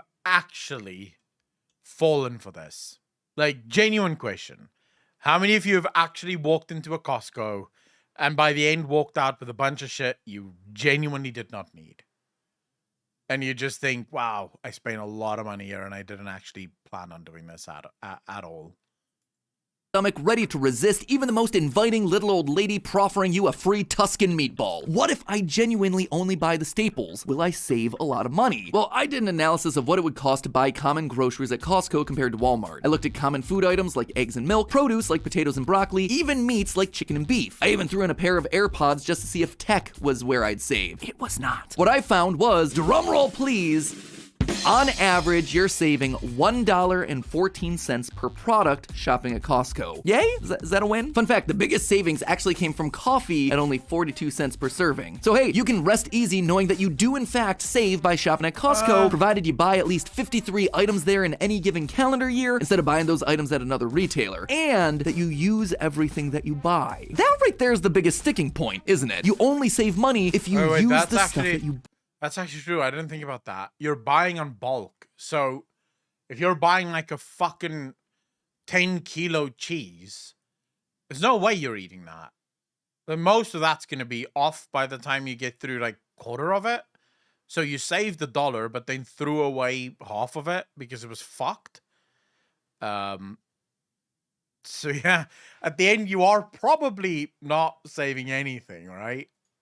Bought. You see, the average price of an item at Costco is a lot more than a smaller item at another store, meaning that you're gonna have to be ready to make an investment in that food, and you're gonna be eating it like every day until it runs out. In my analysis of staples that I would need to buy at Costco instead of buying at a regular grocery store or Walmart, I would need to spend over $400 to buy the bulk versions of all of those things. And in the end, on an average basis, when you normalize for the amount of products you bought, you only save yourself $20. And what happens if I don't use everything I just bought? Well, then it goes to waste, of course, meaning that I just have to go back and buy more. And chances are, unless my meal planning is prodigious and I know exactly how much my family has eaten each day, I'm not gonna get it right. What the heck am I gonna do with 5 pounds of lemons, 4 dozen eggs? I better be a baker or Gaston, or my entire family better be eating omelets every day, which will also help me use up the pounds and pounds of cheddar cheese that are now weighing down my refrigerator shelves. And you see, this is where most people fall into the Costco trap. Food goes to waste and you just end up buying it all again. Or you end up eating the same thing every day out of obligation, not because it was the best choice for you based on your nutrition, but because you felt guilty because wasted food equals wasted money. So sure, in some scenarios, shopping at Costco makes sense. Say you're an affluent, college-educated homeowner with both a family and enough disposable income to make buying in bulk a good option to stock your enormous refrigerator and freezer. Because theorists, that right there, that is Costco's target customer. You might be led to believe that the average Costco shopper is lower income or a blue-collar worker on a shoestring, but you couldn't be more wrong. According to their own accounts, who they're actually targeting are professional women between the ages of 35 and 45 who make on average over $125,000 per year and are spending well over $100 per. Did you guys know that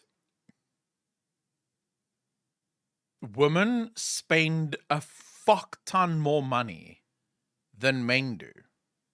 Like almost all advertising for almost all stores, apart from tech, is aimed at women, not at men.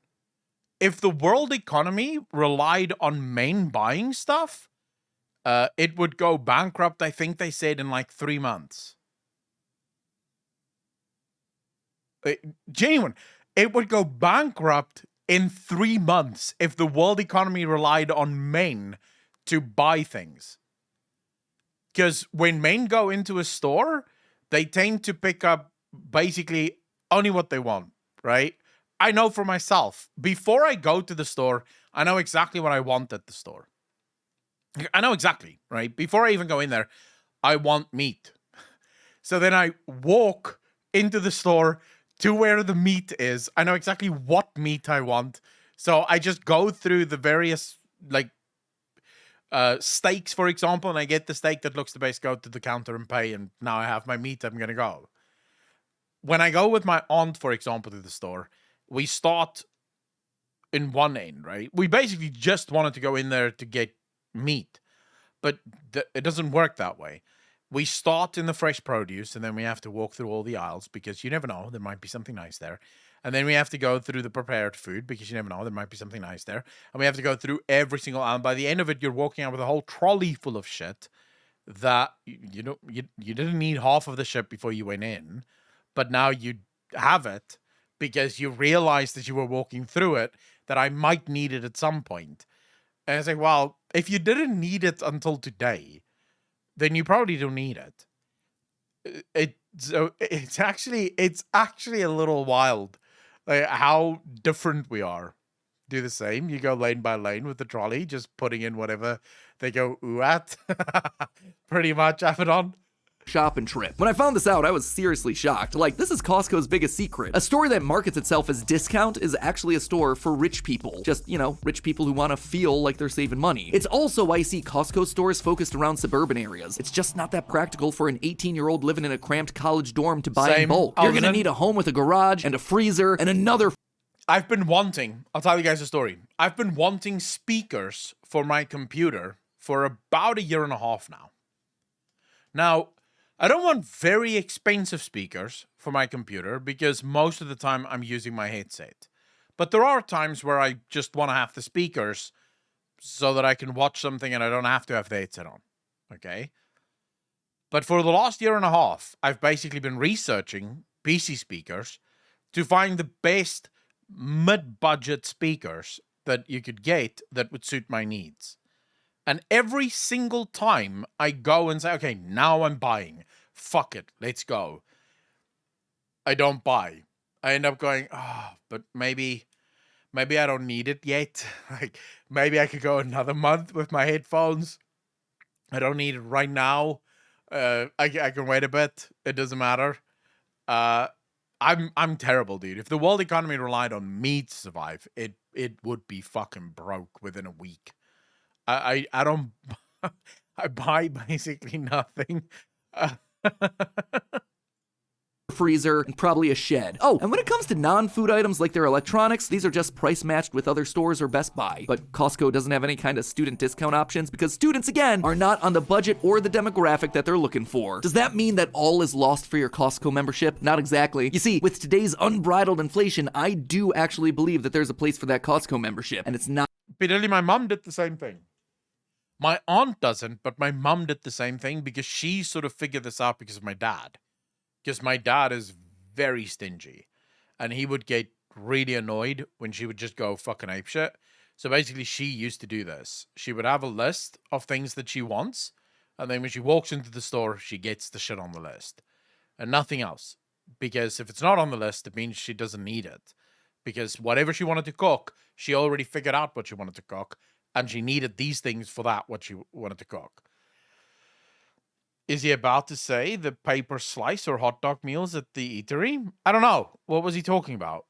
Students, again, are not on the budget or the demographic that they're looking for. Does that mean that all is lost for your Costco membership? Not exactly. You see, with today's unbridled inflation, I do actually believe that there's a place for that Costco membership, and it's not where you think. What if I told you that a Costco membership could save you money even without you stepping foot into the store? Enter the $1.50 hot dog deal. Introduced back in 1985, the legendary hot dog deal is one of the main attractions at Costco's food court, which is what they call the snack stand that sits immediately inside or outside the door at most stores, and this thing completely slays everything. The average yearly sales for Costco hot dogs outperform all the Major League Baseball stadiums combined by a factor of 4. Stand aside there, Dodger dog. The true king has arrived. What's even more impressive, though, is that this hot dog deal should be running you about $4.16 in today's money. But against all odds, the price has stayed the same at $1.50 for over 35 years. It's actually pretty fair to call this one inflation-proof. This legendary meal consists of a quarter-pound all beef frank, a bun, and a 20-ounce soda with free refills. I ran the numbers to see how much it would really cost someone to make this meal at home, and what I found was actually shocking. A quarter-pound all beef frank will cost you $1.18. The bun, another 35 cents. A 20-ounce soda plus refill, $1.27. Coming to a grand total of $2.80. I don't know if you realize just how big of a deal that is. You're saving $1.30 per meal by eating at Costco and not cooking your meal at home. The old saying of save money by bringing your lunch from home, yeah, it might be true in every other case, but the next time you hear this from a friend or a coworker, you just send them straight over to Costco. And you know what? You can even sometimes send them there without a membership. Many online forums, including Reddit, have documented users visiting their local Costco's where the food court is right outside the store and they just pay for the combo in cash. So you can walk up anytime and buy an inflation-proof meal at a members-only club price, and you don't have to have a membership. And you can get away with it every time. It feels like you just hacked the Matrix. And if you are a member, well, in just 47 meals, less than one Costco hot dog meal per week for any member of your family, you've just made back your entire membership and you didn't even have to wash a single dish. A family of 3 could start saving in as little as 16 weeks. And because hot dogs are one of like 3 foods that my preschooler currently eats, you'll probably find me at the Costco tomorrow. In a time where all the good stuff seems like it's getting more expensive or going away, it's good to know that you can still have dinner and a drink at your friendly neighborhood Costco. Just don't listen to that little old lady trying to lure you inside with her cheese cubes. No,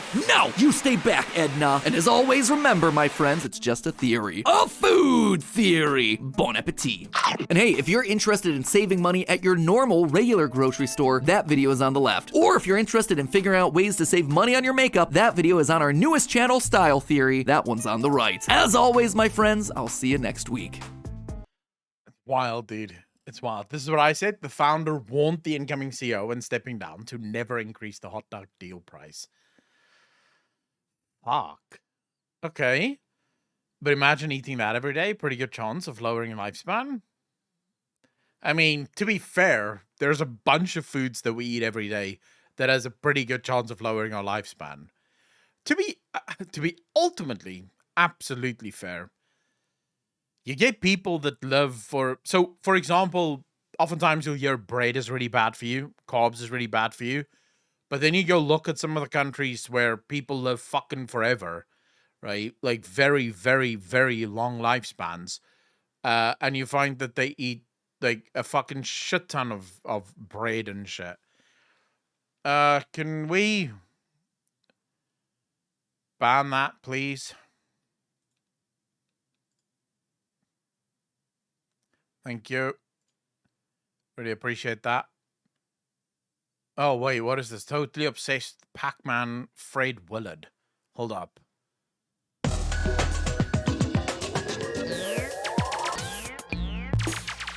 Meet Tim Christ, a man obsessed with Pac-Man. He looks like a man obsessed with Pac-Man.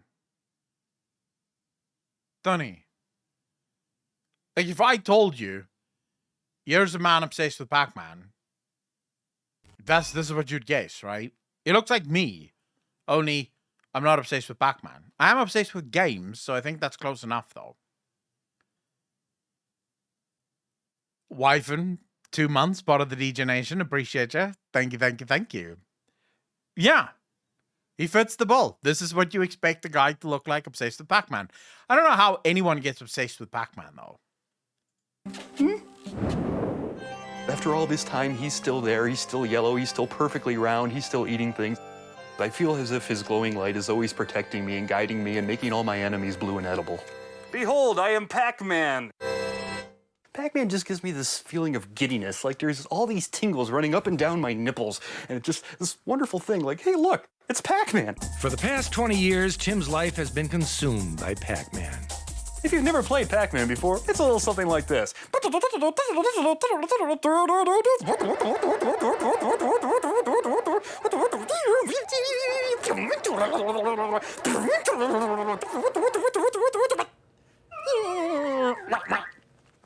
Look what you've done. It's like he has a bond with Pac-Man. He's married? How? How? Where are these fucking chicks, bro? Like, Jesus. Fuck. How does a guy like that... Say me exactly. How does a guy like this get a wife? But I don't have a wife, right? And I don't think I'm nearly as dysfunctional as this guy, but fuck my life. Yeah, he's actually cooler than me. What do you know? Fuck, that gives you some depressing thoughts, doesn't it? Jesus. This psychic connection with Pac-Man. Pac-Man! I get kind of an oddball little Pac-Man feeling when I get the impression that he may be nearby. And there he'll be, you know, his golden yellow light just... It has to be fake.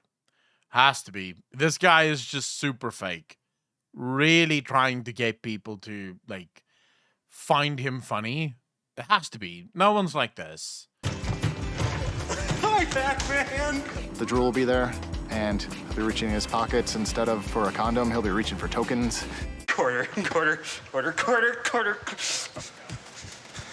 Hello. How are you? Might I perhaps ask you for some quarters that I may offer them to the great yellow one? Certainly. Keep the great yellow one from going through my wall again, right? Yeah, Sorry he's about that. definitely. This is really hard on the it buttons. is. I feel bad for the machine. You know? Thank God I'm not a Pac-Man machine. Right. No, don't. Okay. I should destroy you with my Pac-Man now, okay? Tim has spent $10,000 in quarters alone, playing every day on his lunch break. Yeah, he's possessed. Yeah, he's possessed. Yeah, absolutely. In spite of playing Pac-Man since he was 7 years old, Tim has yet to master the game.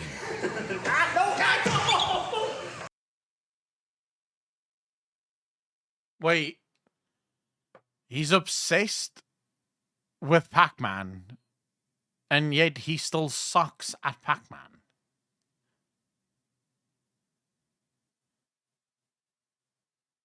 You know, he has to be fake.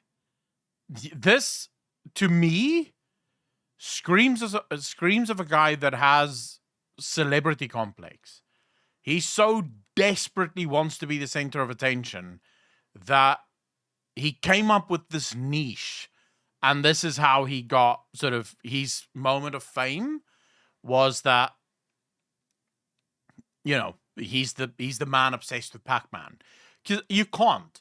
If you're completely obsessed. So I've seen people, for example, that's obsessed with Mario. Right? Mario, the Mario Brothers thing. And they're gods at that game. Like absolute gods. They play it every day. They play every version of it, every edition of it. They know every single fucking level, every single secret passage in every level. They're just obsessed with it. There's no way you can say you're obsessed with Pac-Man, but you can't even fucking play the game. Like this guy should be winning at the game every time. There should be no challenge in this game for him. Maybe that's why he's obsessed with it. He's never been able to beat it. As soon as he beats it, he's gonna be like, okay, well, I can sell all this shit now. I've won. When the holy semicircle of life meets his demise, in the melting way he does, it always brings me a feeling that maybe I could have done something more. Maybe I could have turned left instead of right. Pac-Man! No! Clyde tried to bite Pac-Man. Clyde bite Pac-Man! Why Clyde bite Pac-Man? Pac-Man was made for 20 different game systems, and Tim has every one, enabling him to play in every room in his home. It's very frustrating trying to play Pac-Man with Tim. You have to avoid them. The trick is to not run into them when they try to eat. You see, game over. Now you don't get to play anymore, and it's all me. You get to watch me play. It's just a total exercise in futility for me because I'll be waiting 15 minutes for my turn. Pac-Man wants us to... Pac-Man, eat you now! How's that? I'm gonna cry. Oh, why? No, don't cry. Okay, hold on. In 2001, Tim put his passion for Pac-Man to music in a song called Pac-Man is Naked and So Should You. Are you ready for Pac-Man? It's time to go! What's wrong with you? Tim, what's wrong with you? The best way to Pac-Man is to use the game. You move the joystick and you eat the dot. There should be counselors involved. Sometimes you just gotta bring the message to the people. Occasionally I'll be driving around. I don't know. So the reason I think this is fake is I get a sense of unease while watching this guy. He makes me feel uneasy. It's sort of like when you're no, Sebi, you submitted the DJ Nation to this, this is now who we are. You know, we are now like this, man. Have you ever watched like a really bad actor play in a series or in a movie? A good example of this is Star Wars 1, 2, and 3. The guy that played Anakin. The actor that played Anakin. Now, I don't know if it was the script that was just really bad, because that was not good, or it was him. But his performance made me uncomfortable the whole fucking time, right? Like, it was just one of the worst performances, because as he's acting, he's making me uncomfortable because I know he's acting. That's the sense that I get here. This is not a really good actor. Like, take someone like Anthony Hopkins, for example. Every single movie I've ever seen from Anthony Hopkins, and yes, he is my favorite male actor of all time. Every single movie I've ever seen of Anthony Hopkins, it doesn't look like he's acting. It literally, he's just, you know, this is who he is now. You know, this is who he is, and you know this is who he is. He convinces you that this is who he is.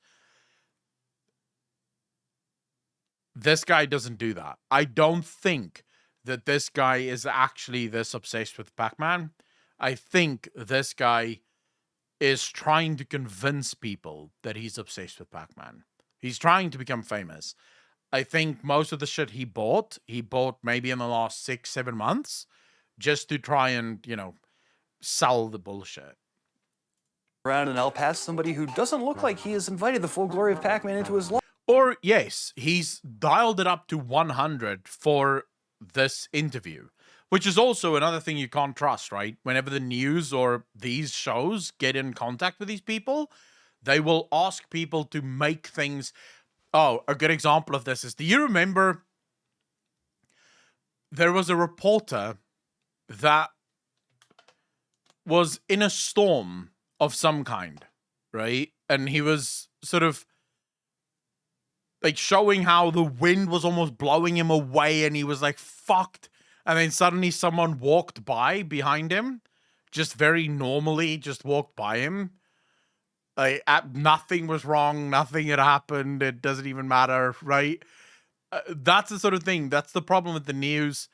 So they probably told him, look, we know that you're obsessed with it, but the way you talk about it, that's not newsworthy. We need you to be bigger. Like, we need you to really sell this to us. Run up to that Pac-Man machine and hug it and be like, oh, Pac-Man, oh, Pac-Man. And don't just tell us, oh my God, yeah, I love Pac-Man. I love the backstory of it and all that shit. What I really want you to do is make it, you know, become Pac-Man. Shit like that. And make us a song as well. The guy probably didn't make a song. They wrote the song and just told him to sing the song. Otherwise, they wouldn't feature it because it's not fun to listen to someone just... for example, I'm obsessed with World of Warcraft. I love World of Warcraft lore. I'm not going to start fucking crying when I think of World of Warcraft, right? And if the news came to me and said, oh, well, you're obsessed with World of Warcraft, I wouldn't suddenly start running up to World of Warcraft books, crying and holding them up in the air and screaming and driving in my car, you know, telling people how good World of Warcraft is. It would be literally the worst interview of their lives, because they go, so you're obsessed with World of Warcraft? Yeah, I think it's a really good game, and I think the story is really cool. What's so cool about the story? Oh, you know, it's intriguing, the fantasy of it, it's just all cool, you know. Is that it? Is that... Yeah, that's just about it. I really enjoy it. I read all the books, I play the game. It was really fun. That would be a great interview, but that would be truthful, right? Life, and I feel the need to, you know, convey to him somehow that he really should. Pac-Man! Pac-Man! Pac-Man! Lest the public forget about Pac-Man, Tim goes out every week to remind them. Pac-Man! He won't rest until the world shares his enthusiasm for Pac-Man. I simply profess the glory of the Golden One who is round and eats things. It is written that you shall play Pac-Man, and only then shall you know the glory of Pac-Man! It can be extremely embarrassing. When we're driving down the road, people are standing there and they're like, Pac-Man? All before Pac-Man, feel his glory! his wife seems way too normal to ever be with a guy like this. Because this is the kind of stuff that you would expect from a child.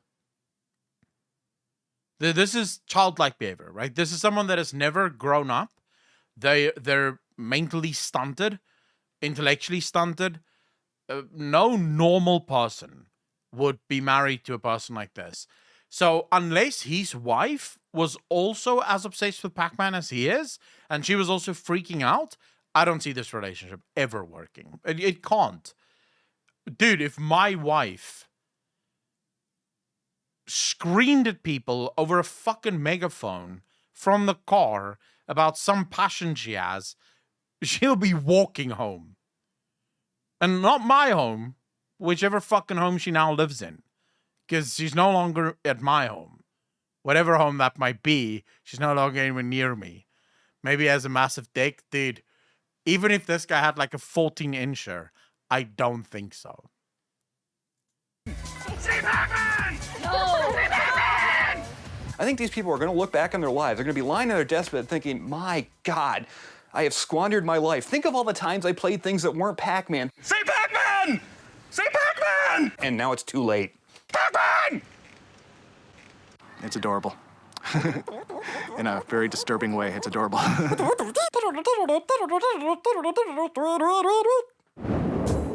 I'm Fred Willard, and that's it for Totally Obsessed. Traveling to the farthest reaches of obsession and light years beyond. Yeah, this is definitely staged. Definitely staged.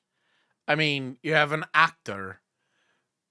Yeah, fuck that. It is just absolutely staged. Fuck that. Like, I can't believe that that's real. I refuse to believe that that's real. She a guy who's in an intimate relationship with his car. Now, this I will believe, because there are people that's mentally unstable. There's a woman that a few years ago married a fucking ghost.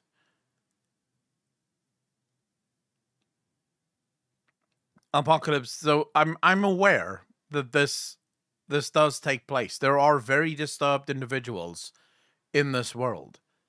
Yeah, she married a ghost. She believed that she was in love with a ghost.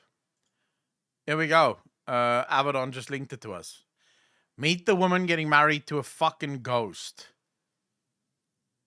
Yeah. Unlike the Addams family, Brocard never believed in the paranormal growing up, but that all changed one evening when she fell head over heels in love with a ghost called Eduardo after he appeared in her bedroom. It's funny how Eduardo, the Spanish ghost, appeared in her fucking bedroom. I don't know why, but, you know. Oh, this is another one of those. What the fuck am I gonna... Oh, my God. Yeah, this video is not available in my country. Thank the Lord. Oh, thank God South Africa has spared that stupidity. But yeah, she's marrying a ghost.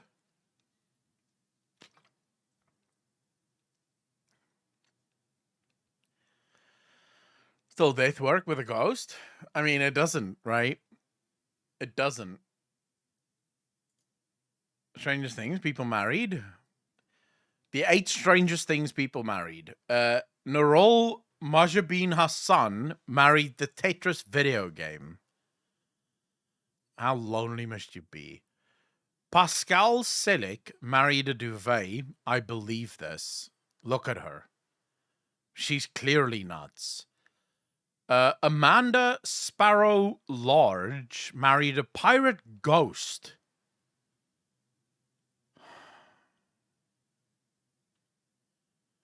Wait. A woman who married a ghost of a pirate has revealed she has split from her 300-year-old husband and has issued a warning. Irish Jack Sparrow impersonator Amanda Sparrow Large, 46, made headlines when she was legally married to the Haitian pirate by a shaman priest. Amanda said she'd found her soulmate in the pirate from the 1700s who was executed for thieving on the high seas. They tied the knot in a boat off the Irish coast in the international waters, but now the mum from a mother.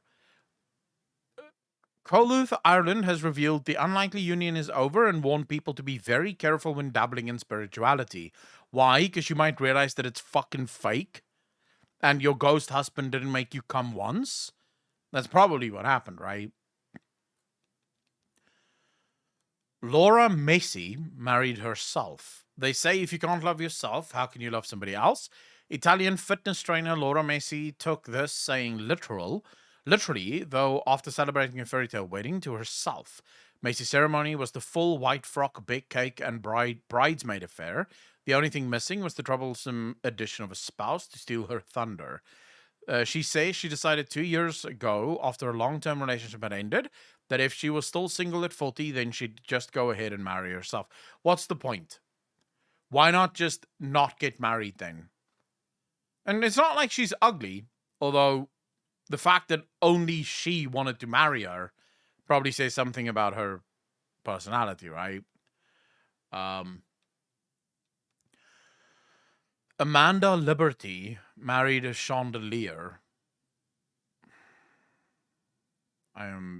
Dude.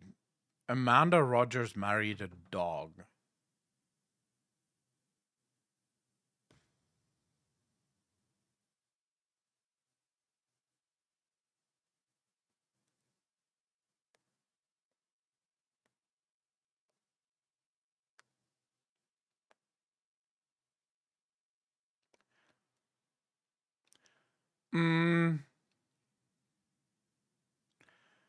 Is bestiality not illegal in most countries? I mean, what does consummating that marriage look like?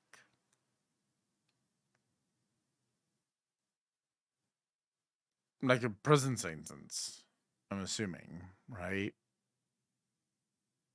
Because this is just like, what the fuck are you even doing? Computer game character. A Japanese groom married his fantasy bride, literally. The man who goes under the alias Sal 9000 went one better than marrying an inanimate object when he wed an imaginary one.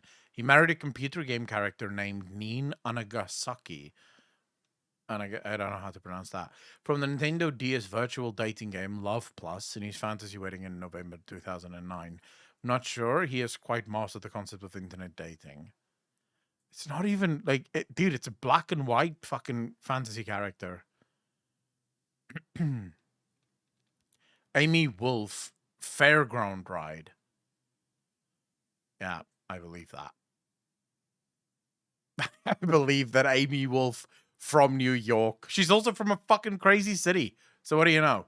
But I imagine that she married that fucking boat, I guess. Dude, I don't want to see anymore. Fuck these people, man. Life is too depressing to see weird people do weird shit all the time.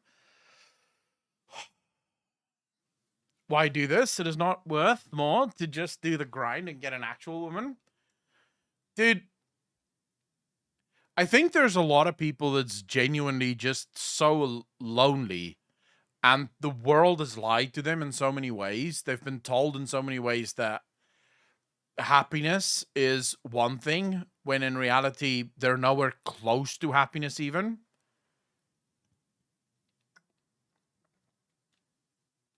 And I think that's the problem.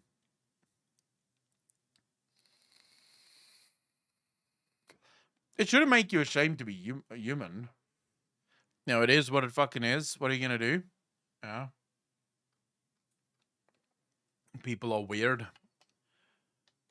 But I was making a remark on the Japanese guy that married a video game character. Yeah, but again, I think he's lonely and there's been a lot of lies in his life. But I mean, then again, I guess if that's what you want to do, you know, who are we to judge you? As long as no one gets hurt, you can probably do whatever the fuck you want, right? See, retards, I watched Suicidal Space Marines charged with their deaths, yelling for the Emperor with knives and this horrific shit. Dude, the Space Marines are cool. Makes me ashamed. I'm still not married to the son. Yeah, the dog is the only one that really bothers me. Realization in Japan of guys falling in love with anime girls and body pillows. They are actually disgusted by real women due to the fluids and smells, etc. You see, but Japan is just lost, bro. I don't think Japan, I don't think Japan is going to be around for a long time. Mainly because of that, right? Most young men in Japan don't get married anymore. And also, they're already struggling with demographics. Like, there's already so many old people and very few young people in Japan. I don't know what that country has done. I don't know what went wrong in that country, but clearly something has gone very, very poorly.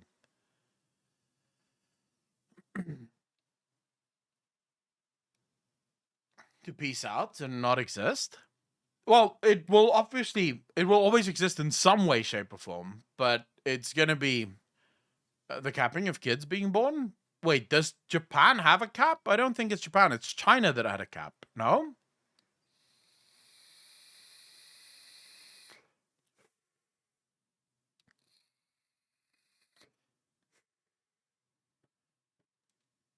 Yeah, China had the one-child policy. I don't think Japan had anything similar to that. It's more a case of, so nowadays, what you see quite often from especially Japanese girls tend to go for Western guys a lot more often. They don't really date their own guys anymore. And I think that's probably it, right? I think that's probably one of the reasons. Because so many because so many girls there are sort of moving towards the more Western society, and Japanese guys can't get girls. They've sort of convinced themselves that they don't want them in the first place. Seeing what Japanese guys are into? Yeah, probably true. Apocalypse? Probably true, right? Japanese society being restrictive and formal that breeds their perverted depravity. That's also possible, Albiwar. I mean, anything is possible. I don't really know. I don't have the,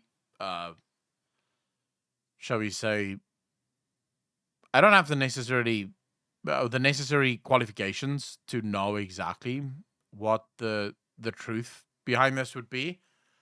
It is weird to me, though. Very weird. What's happening in Japan. Not just in, but I mean, I think Japan is definitely, well, they've been on this terminal decline much longer than the rest of the world have been, right? Corporate thing, the salaryman culture really doesn't help, where they are told work is more important than anything else, where you have to basically work yourself to death. Yeah, I mean, that definitely doesn't help. That is true. Could it be the culture of overwork, the impossible standards it's people feel that they have to live up to? I think so. I mean, there's a number of reasons I think for it. It's a country that's sort of stuck in its own bubble, but thrust into a Western civilization, so to speak, right? Where the people can see and can take part in everything Western, and a lot of the country have already Westernized, but it's still very much stuck in very old ways, if that makes sense. And that might be one of the things that is sort of screwing with people at the moment there, where a lot of those people just don't know what to do, live very, very lonely lives because of it.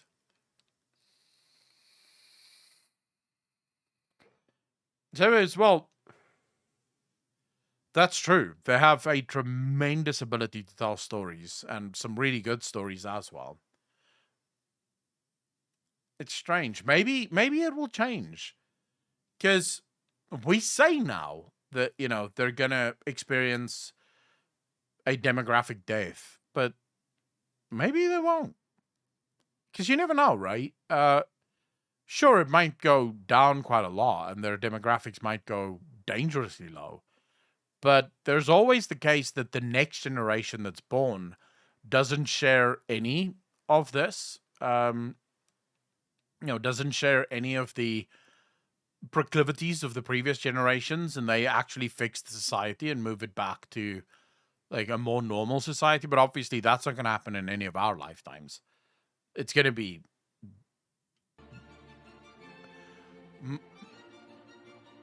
hundreds of years, if not thousands of years before that happens. Getting fucked by the one-child policy. Yeah, the sad part is that even though the government of China have lifted the one-child policy, people still think in that term because it becomes so cultural, right? That's just always going to happen. I don't know what the answers are, guys. I don't know. Shift. The American incel weebs moved to Japan while the normal Japanese women moved to the West. And most guys are happy because every guy I run into these days seem to be very much into Asian girls. It's actually wild. Even worse off, birthright-wise, they are just a few years behind Japan due to the Korean War. I don't doubt that. Look, no country at the moment. The only countries I believe in the world that is doing fine from a demographic perspective is most African nations and America. I think that's the only two and India. Sorry, it's India, America, and almost all African nations have far more young people than what they have old people. Now Africa has the obvious problem; their young people are so fucking poor and have no job prospects, so obviously that's not good. India is doing tremendously well. Like, India is going fucking nuts, bro, in every sense of the word. Economically, people, demographics, geographics. That country is just exploding, right? And then America. But most of America's success comes from immigration. Like, a lot of people immigrate there every year, and that really helps. But the rest of the world, Europe has massive problems with demographics. Far too few people are having children. Last time I checked, you need something like a 2.1 or a 2.2 birth rate per person in the country. Europe has something like 1.6, which is like Germany is I think on 1.3. So clearly nowhere near enough to replace the previous generation. And then you have countries in Europe that's even lower than that. So obviously it's very bad. Frag, right now America is offsetting that through immigration. That's not a be-all, end-all fix though. Because eventually the rest of the world will also run out of young people to send to America, but obviously thousands of years later. So for now, it's a decent enough fix for America to just keep immigration really high. Because that brings in the young people that America needs in order to replace the older generations. The only bad thing about high immigration is countries tend to take the best and the brightest from nations that really need them. And those people are the ones that leave the country. So African nations, for example, it's not the poor Africans that are going to America. It's the ones that have university, the ones that can actually fix their countries that immigrate to America. So you end up sort of screwed, right? African nations have what is referred to as brain drain, where all of the intellectuals are leaving the country, leaving no one to actually fix the country. I have my one kid. My obligation to the future is done. Mirma, if you really wanted to do if you really wanted to talk obligation to the future, you need to have 2 or more children. Like, every single person in a country has to have at least 2 children. The reason they put it at 2.1 is because of child deaths and things like that can happen. But 2 or more. So a very healthy society would be something, because remember, 2 is just to replace the previous generation. Why 2? Because it takes 2 people to have a kid. So if you just wanted to replace every generation, so your population isn't growing, your population is just standard, you have to have 2 children. Because you and your wife, or you and your husband, If you have only one child, that one child has replaced 2 people. So the country is down 1. You need 2 just to break equal. In order to grow, which is what most countries would want, is to grow, you need 3, right? I get married in Final Fantasy XIV? Sure, Sibby. You can marry a fucking toaster, apparently, so I count that.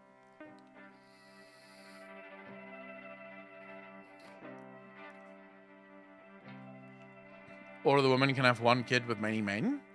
Someone, true, but those societies tend to be really bad as well. So I wouldn't want to live in a society like that. I don't think anyone else would.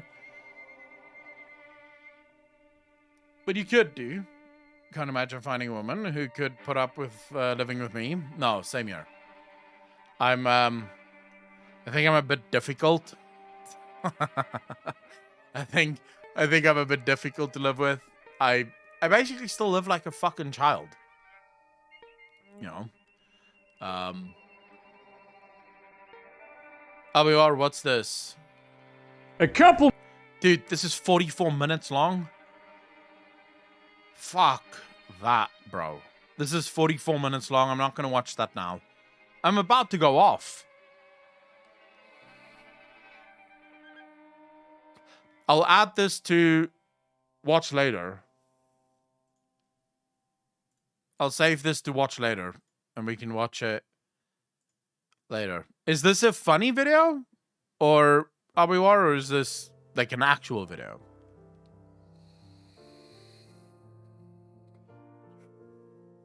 I think Preach is also a perpetual child, though, Sebi. I think if you actually spoke to Preach, he's still a child at heart. It's why we play video games for a living. It's why we talk about video games all the time. It's because we don't want to grow up, right? We just found a way to sort of fund that, if that makes sense. But I think all streamers are basically just children forever. And I like it that way. Using gaming stuff for arguments, kind of. All right, then we'll definitely watch it next time. Sinful Ways, the next Q&A will be Thursday. Thursday evening. Let's make it 7 o'clock. So 2 days from now. Yeah, well, I don't mind watching socialism arguments. I'm open-minded. I've always been, right? I don't reach an opinion and just go, right, this is my opinion now. Fuck everyone else. I'm happy to listen to any arguments, and if the argument is good and the argument convinces me, I'll change my mind. Let's face it, most of us here play games and paint miniatures. We are all children. It's too true. Too true. Anyways, ladies and gentlemen, I'm going to head off. I need to get some food. It's already late. It's 11:45 in the evening. We've done about 6 hours of streaming, so I'm very happy with that. I hope you guys had fun. I hope you had a wonderful stream. Thank you so much for all of you for making it cool and making it noteworthy. I'll be back tomorrow. I might be a bit late tomorrow, so we might start a bit later tomorrow, just because I have some YouTube stuff that I have to do, and I first want to get the YouTube stuff done, and then we'll jump into the stream. We'll probably play either Pale Beyond or Hogwarts Legacy tomorrow. It all depends on how I feel. Don't fucking say we might end up just reacting to stuff again. I have no idea. I don't make the rules. I just do whatever the fuck I want. Anyways, I love you all. Thank you so much for hanging out, for spending your afternoon, your morning, your evening with me. It's been an absolute pleasure. As always, be kind to each other. Be good to each other. And I will see all of you in the next one. Peace out, fam.